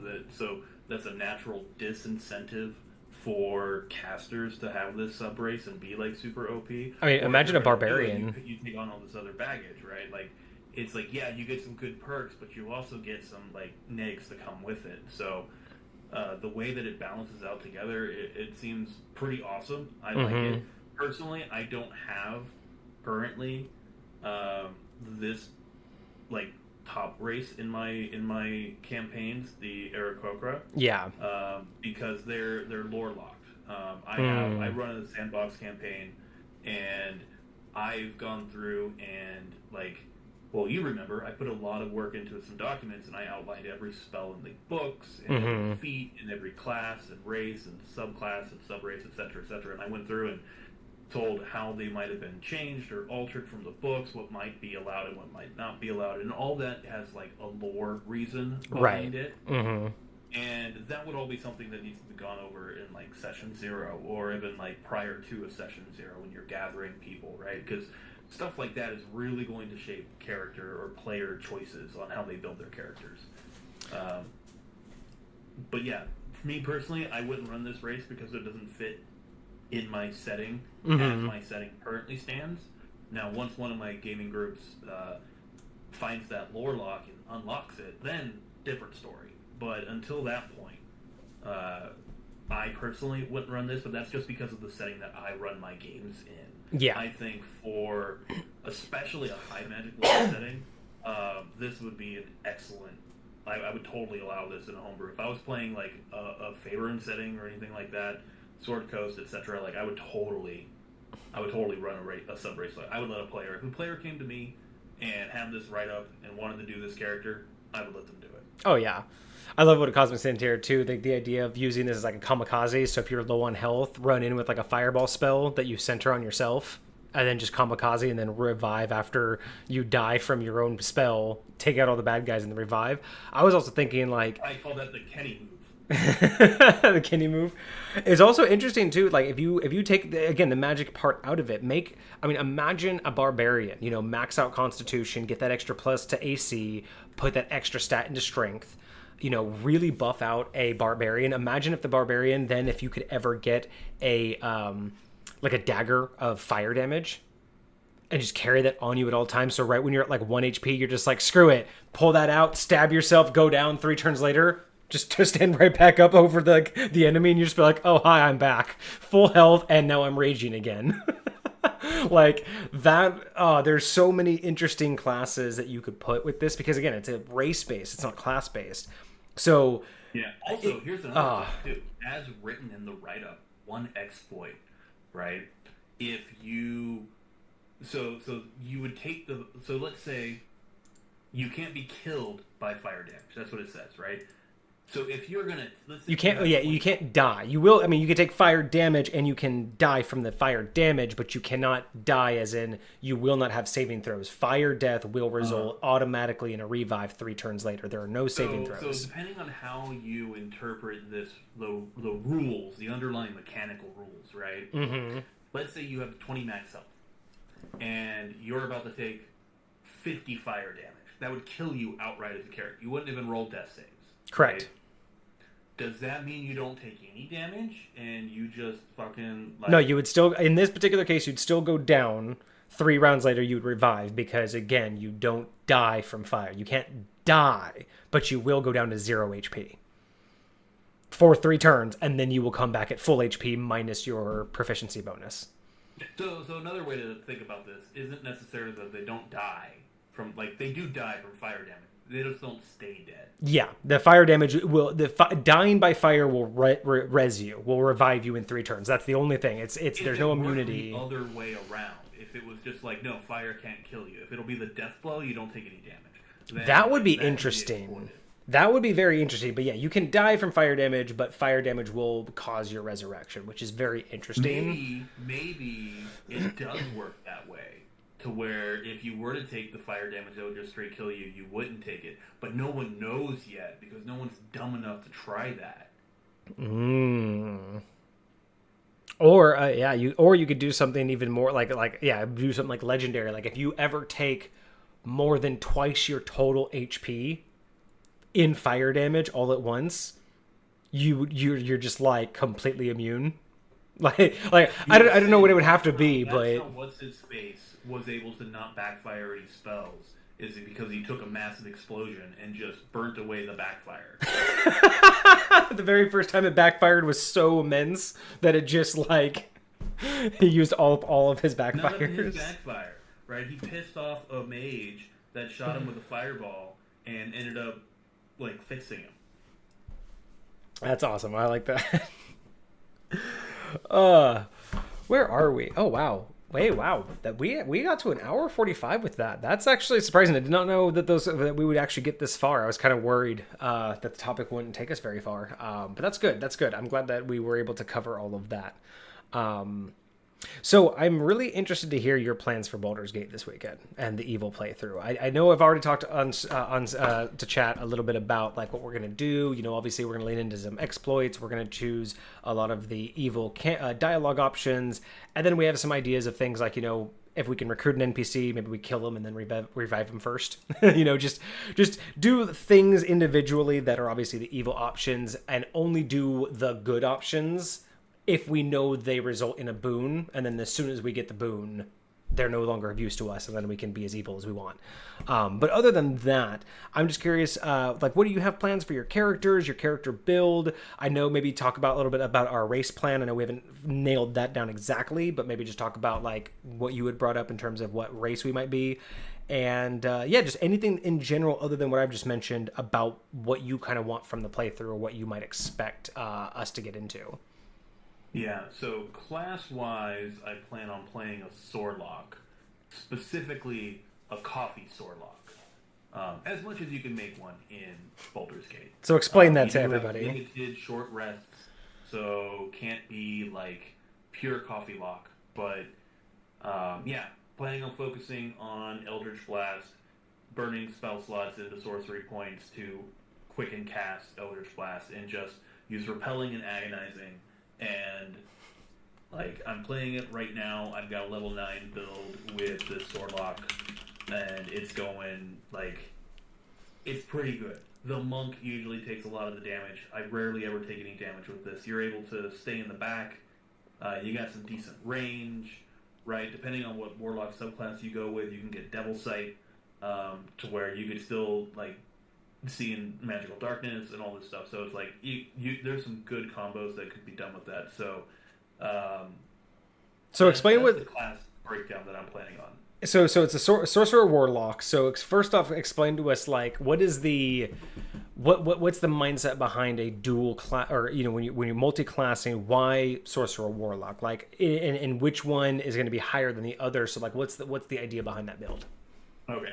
So Sorcerer and Warlock, they're both charisma-based casters, which means the same stat array optimization will work for both. So I could have both be very effective. Eldritch Blast is the best cantrip in the game, especially when you combine it with Agonizing Blast, which adds your Charisma bonus modifier to the damage, and Repelling Blast, which pushes people back like 15 feet or so. Like it's a decent little shove. Oh yeah, that's Gate, devastating. being able to move people on the battlefield, especially push them off of things, is key. Yeah. Right? You can one shot kill a bunch of people with a cantrip by pushing them off stuff. So combination of those, super effective, right? Because Eldritch Blast is a cantrip and it's going to be my go-to tactic, I don't need the spell slots so much that come with Warlock and Sorcerer.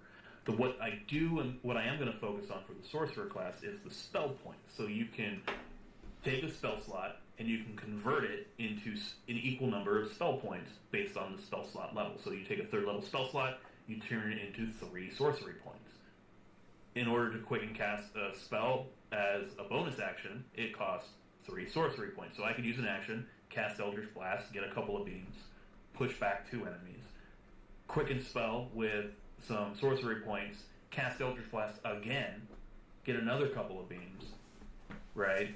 And then, you know, when I run out of spell points, I can use a bonus action to burn spell slots back into spell points and continue that process. Right. And because you can burn, or you can turn Warlock spell slots slots into sorcery points, right? With that, you can take a short rest, regain your warlock spell slots, and continue the process. So you can continue this spell point generation for a while until you need to long rest after you run out of short rest. I mean, when it comes to Baldur's Gate, there's no limit. I mean, realistically, it's so easy to spam those that we're not going to have any issues keeping you up. So, is that when you said it's a coffee sorlock? Is that the concept? Is that it's because it's just so intensive for how much you need to rest? Like, what's that? Is it what was the reason for that? So basically, the concept behind it is the reason why it's a coffee lock is you never need to long rest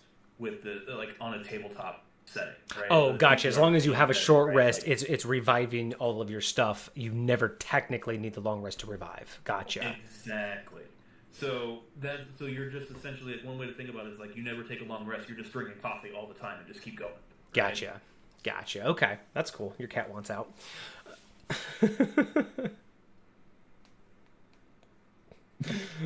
Free me.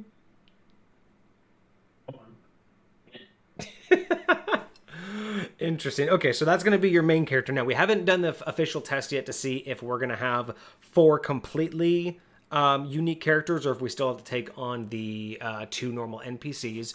So we have some ideas. We'll find out when we do the test run.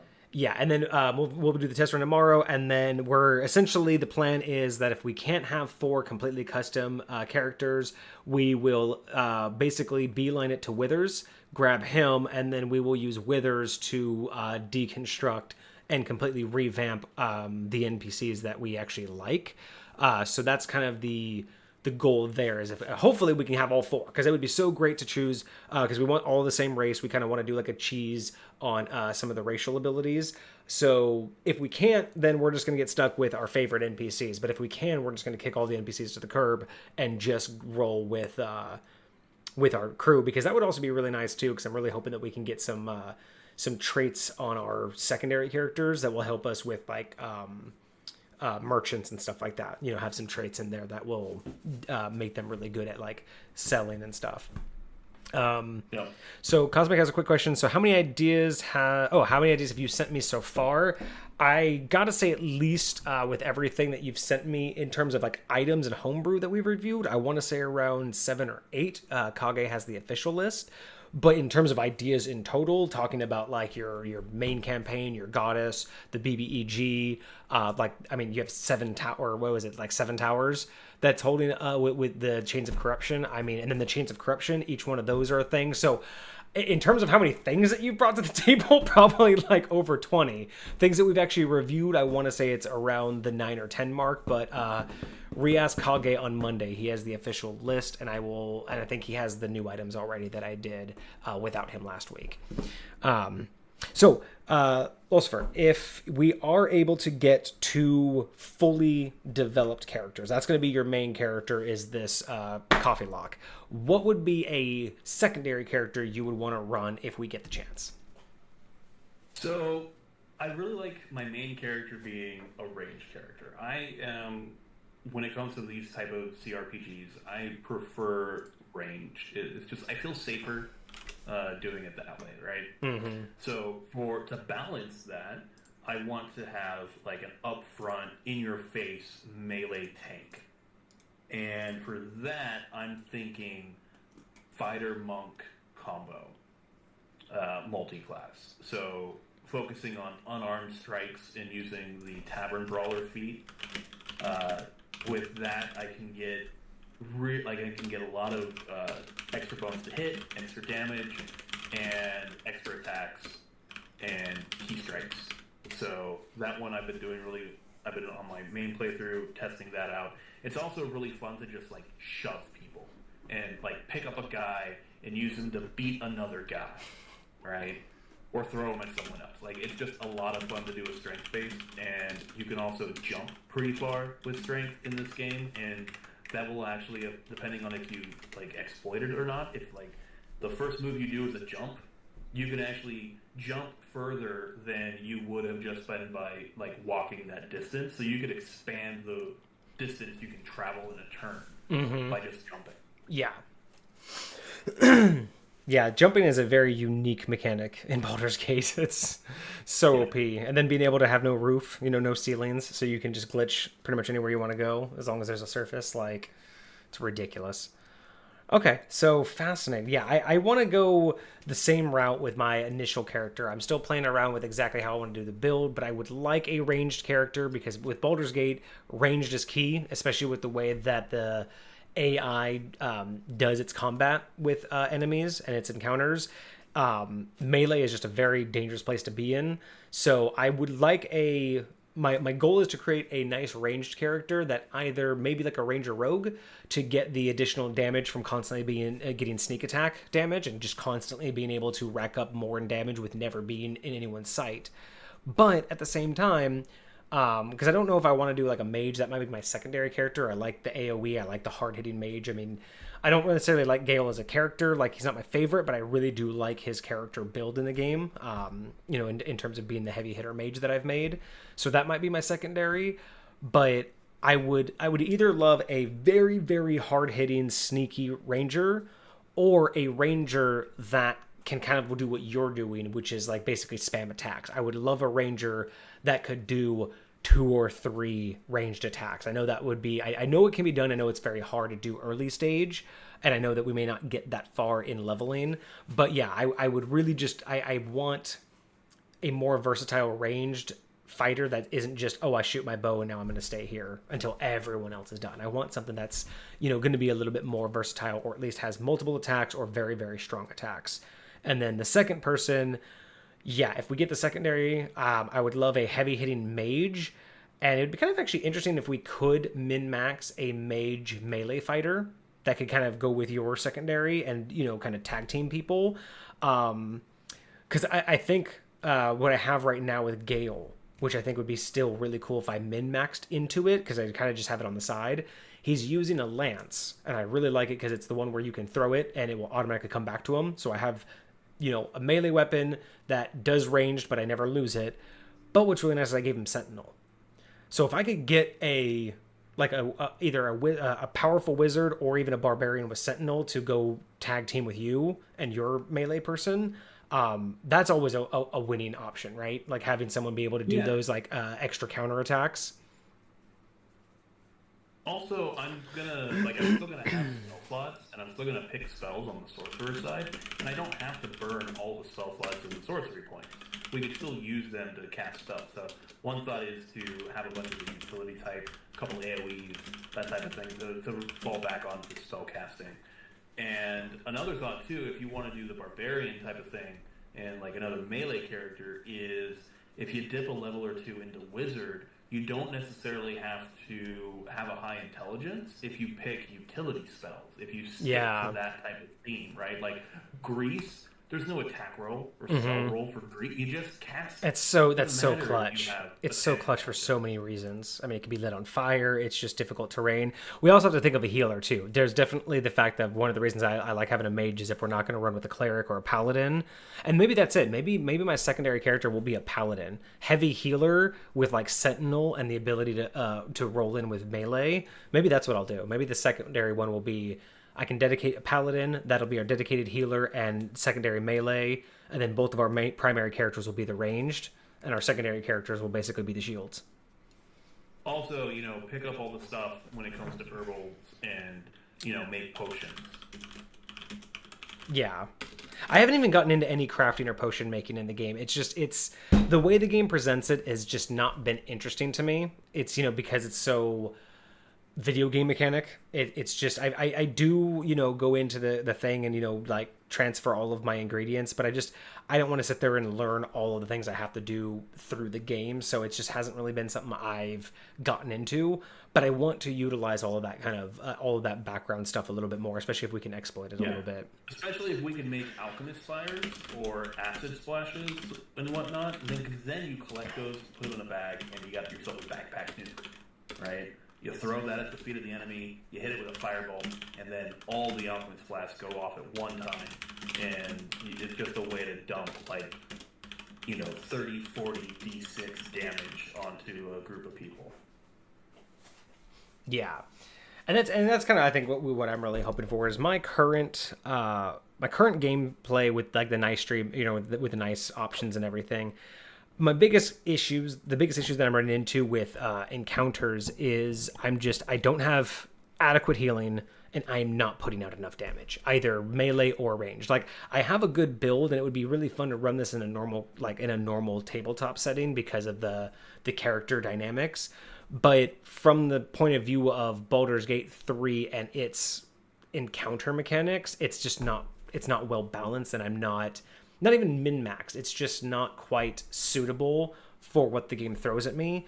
And that's what I'm really hoping to basically utilize on this playthrough is I like the idea of what I have going, but I really need to lean into min-maxing it more. So yeah, I think I'll do probably a paladin, and I'll try to do something either, again, sneaky ranged or basically like a Gatling ranger, where I can just sit there and just plug at them with however much stuff. I know it's possible. I remember seeing a build on it. I just don't remember the specific details of how you get multiple ranged attacks. Because D&D's always been weird about multiple ranged attacks. Friggin' awesome. Yeah. But yeah, Cosmic seems to be really interested in you hearing about his other items. Yeah, he's officially sent me 10 write-ups, officially. And then there's been probably another maybe half dozen little things that we've chatted in different streams through chat before.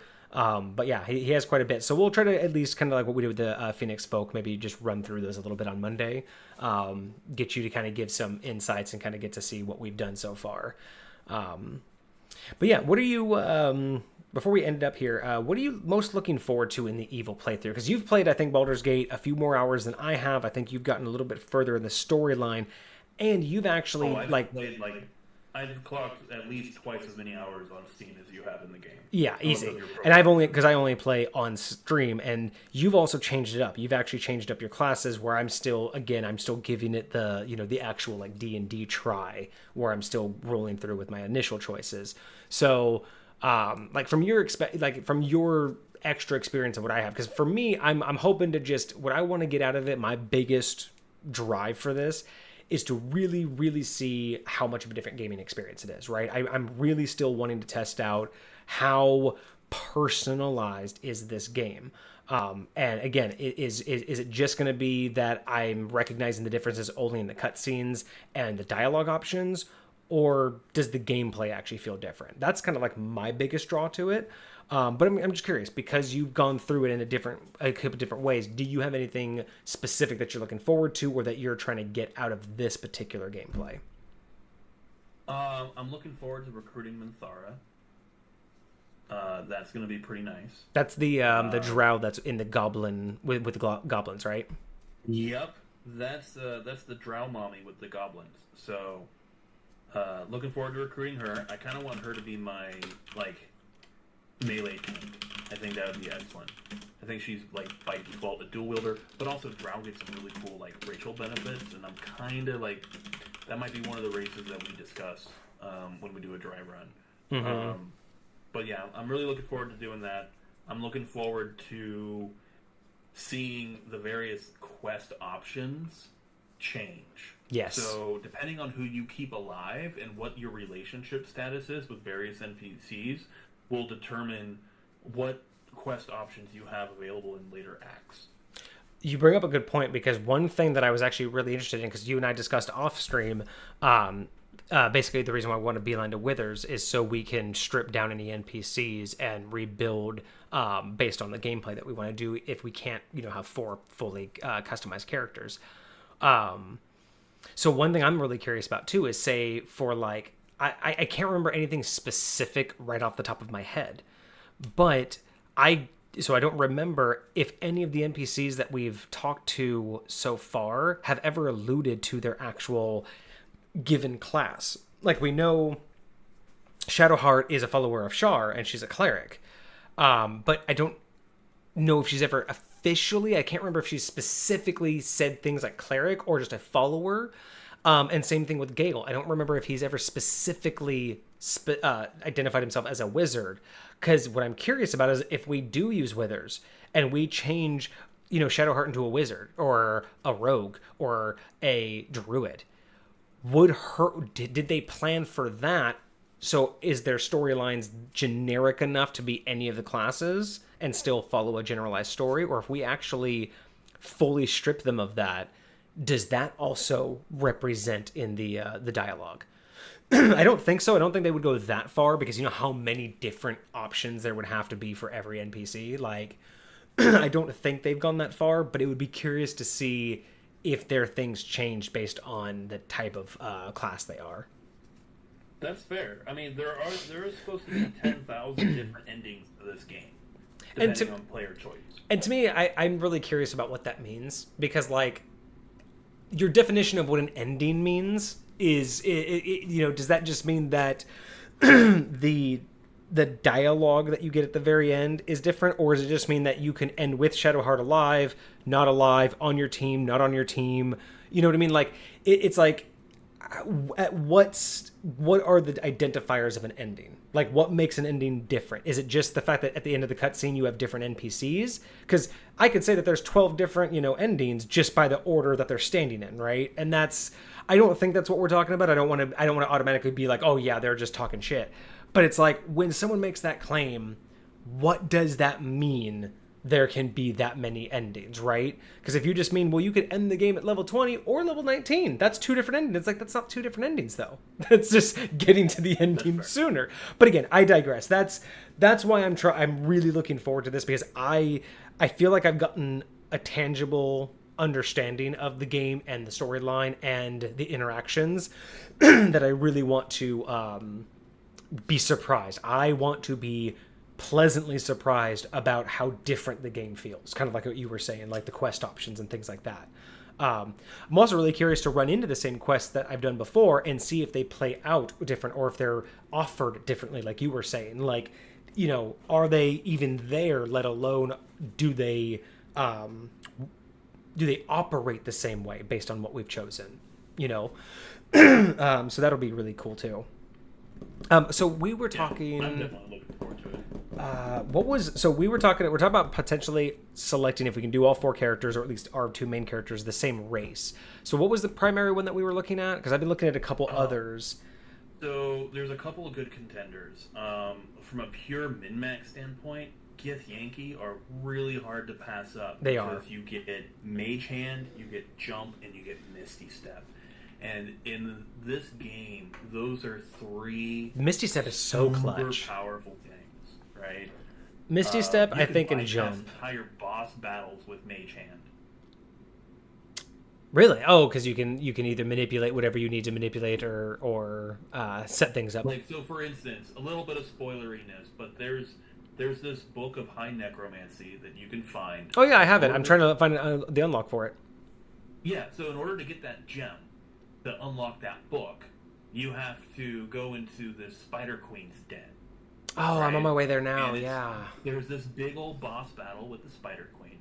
But if you have Mage Hand and you're sneaky, you could just send your Mage Hand over, grab the gem, and come back. You don't even have to fight the boss. That's awesome. Like, you can completely bypass it. That's awesome. Mage Hand. That's the kind of exploits I want to get into. And that's kind of what I feel. You know, I figured is probably heading in my direction. I think I'm in the Underdark now, and I'm heading towards that. So. Oh, it's not in the Underdark. Oh, it's not under the goblins? Blighted. No, it's in a cave underneath the Blighted village. Ah, okay. I'll get to that later then, probably. Okay, that's interesting. Yeah. Okay. But my point is that, like, so for having a race that gives you those three things, super OP from a min-max standpoint, right? When you're going pure tactics and you only care about, like, what can I get the best dice rolls and where can I position myself the best, and you don't really care about, like, the roleplay aspect behind things. Yeah. Githyanki is really, really hard to ignore.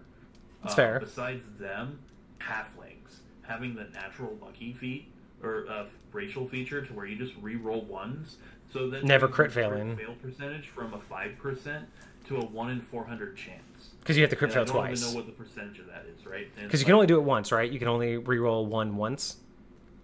Well, you re-roll the 1 and you take the second result, but the probability of you getting a 1 twice in a row is 1 in 400. On a d20. On a d20, yes. Now, is that one a d20 re-roll, or is that any one? It's on any d20 roll. Okay, so d20 specifically. So not any one, it's any one on a d20. I always forget if it's all ones or That's not. an attack roll. That's a save. That's a skill check. Right? I think that's the one that fail. You roll again. Yeah, and I think that's the one that I'm leaning towards because there's the lucky feat that you can take, and that gives you 3 charges where at any, during any long rest, you can choose to re-roll any attack roll, or no, you get advantage on any like attack roll, saving throw, or anything else like that, or you can choose to make an enemy re-roll any roll. And I really like that one because if we have the ability to never crit fail, or essentially, almost never crit fail, but at least 2 of us, if not all 4 of us, had the ability to tell any enemy re-roll that. So anytime an enemy crit attacks, we can make them, undo the crit roll. And anytime they do max damage, we can make them cut that damage down. So that I think I'm really leaning towards because that kind of control over the battlefield, I think, makes more sense. Because I do like, Misty Step. It really works with Gale. I love him having Misty Step because he can just do things and then get away. I like Misty Step more than Jump because even though Jump can get you into good locations and kind of move you faster around, I think just Misty Step has just a better idea about it, especially because the downside with getting Misty Step from the Gith Yankee is that it's a one-time thing, and then you need to rest. Right. Whereas it's usually a cantrip, right? No, it's like a level 1 spell, so it's like you burn a spell slot. Oh no, that's right. I think I have a magical item that gives him Misty Step. I get the necklace that gives him the cantrip. Or it gives him like a couple uses of it. That's right. And then, and so far I've only found a handful of uses where Jump was really useful. I mean, I don't use it a lot in combat myself just because I try to keep my party together because, again, the way the combat works. So, yeah, tomorrow during our test, we'll nail that down. I'm really liking the Halfling, though. I'm just trying to find anything else. Like, it's like you can look at, like, the Elven races, and it's like, yeah, the extra sights, it's not really like that OP. Is pretty nice. Like Dark Vision is super, especially in Act 2. Dark Vision is super useful, and Drow have extended Dark Vision. Plus, Drow fit the evil motif. That's true. So like that could be kind of fun. But the you do spend a lot of time outside in Act 1 though, and the sunlight. Yeah, but I don't think they have sunlight sensitivity in Baldur's Gate. Do they not? I thought in Baldur's Gate they had something a negative towards Drow. We'll have to look at that tomorrow. But yeah, I haven't found anything specific that really I feel like would give us that big of an edge outside of those 2. So yeah, I think that would be really nice to do. And again, if we can get everybody like that, it would just be so OP. Yeah, it'd be great. All right, excellent. Well, I'm excited for that. Anything that you want to end with before I do my little outro? Anything that you want to tell Chad, or just that you're looking, anything in general? No, just always double down on I a 10. thought it was an 11. I thought you always doubled down on 11. You can do both. Okay, double down on a 10 and 11. I like that. All right. Well, chat, thank you guys so much for joining us. Cosmic, thank you for submitting some more items. It's always great to review your stuff. On Monday, we will be looking at more of your items. We'll probably go through kind of like we did with the Phoenix Folk, just do a quick little readout, give Lolcypher a little bit of a chance to kind of give his ideas. We'll have Kage in here as well, so we'll get to have a really nice group discussion about a lot of these things. I do want to circle back to the Session 0 questions and get Kage's ideas on anything else that he might want to add to that. If we have time, I do want to also talk about campaigning with minis, because Lolcypher has, he's the one that I've talked about before, where he really likes to use minis. He has his own 3D printer. He has a bunch of stuff that he's done. And again, it's not something I can really talk about because I'm just not one to use minis. So I want to get his ideas and his thoughts behind that. So yeah, join us for D&D discussions on Monday, 7 p.m. Pacific Standard Time for that, every Monday and Thursday, by the way. And join us this Saturday. I will be doing the first scheduled gameplay. Most of the time they're just pop-up games, but this Saturday is the first official scheduled gameplay where we, Lolcypher and I will be playing Baldur's Gate 3, and it's the Evil playthrough. Should be starting probably noon on Pacific Standard Time on Saturday. I'll go through my character creation on stream, and then we'll pick up right from there. I think he is going to join me for that, so at least because I think we're going to do a play test, but I think he also has to create his character at the same time. So I even might just pop up both character creations on screen just so we do it side by side. And then other than that, yeah, just, again, every Monday and Thursday, and then catch me on the weekends playing other games. But otherwise, that is us. And then Cosmic, you have a few things for us. He's definitely wondering what you'll think about some of the weapons that he's made. I think out of all the things, because I know Cosmic, you really like to know like ahead of time what might be most interesting. I think that he is going to like the end game. The end game items the most, like the set that you made. I think he's going to be most intrigued by that. I think he will like things like Sid and the Robe of Cumulative Knowledge. I think he'll be pretty interested in those. But the concept of your end game items after the BBEG fight and everybody getting the scales, I think he's going to be most intrigued by that set. So that's what I might even start the session with that, because it is so big of a topic, and then we might get into the other individual items, but I really want to pick his mind on that end game, because it is just so fascinating how you've layered that out. So yeah, we will get that happening. And then you also said that this coming Wednesday will be your birthday. Oh, fantastic. Well, if I can plan something before Monday, I might try to throw something in. Otherwise, we will have to do something interesting for your birthday coming up, because you have been so fantastic and just such a good inspiration in the chat. But anyway, we are going to end it there. We do appreciate everybody for joining. You say roll D10 and assign each item to a result. We might be able to do that as well. Yeah, we might be able to go through them kind of randomly as well. But yeah, thanks for joining us. This has been great. Lolcypher, thank you so much for joining us. I can't wait to start up the Evil campaign, and it's going to be great to have you in the studio on Monday. I'm really looking forward to that. Yes, because I'm going to bring some minis that I've got, as well as the gear that I have for transporting everything. So it'll be a fun little show and tell. Absolutely, yeah. Bring some of your favorite minis. My gaming bag since I got it. No, I don't think so. And definitely bring some of your favorite minis, or at least like one or two of them, to kind of show some things off, because I know that you just... I would love to see... I don't know if we can get them on camera to show the differences, but your old 3D printed minis versus your new ones, if we could show off like the quality difference, I know that would be kind of cool for them to see as well. Yep, we'll bring a few. All right, everybody. Well, that's us. Thank you so much for joining us. We're going to sign off here. Have a great rest of your week. Hope you have a fantastic weekend if you can't join us on Saturday. If you can, say hi in chat, and I will see you all later.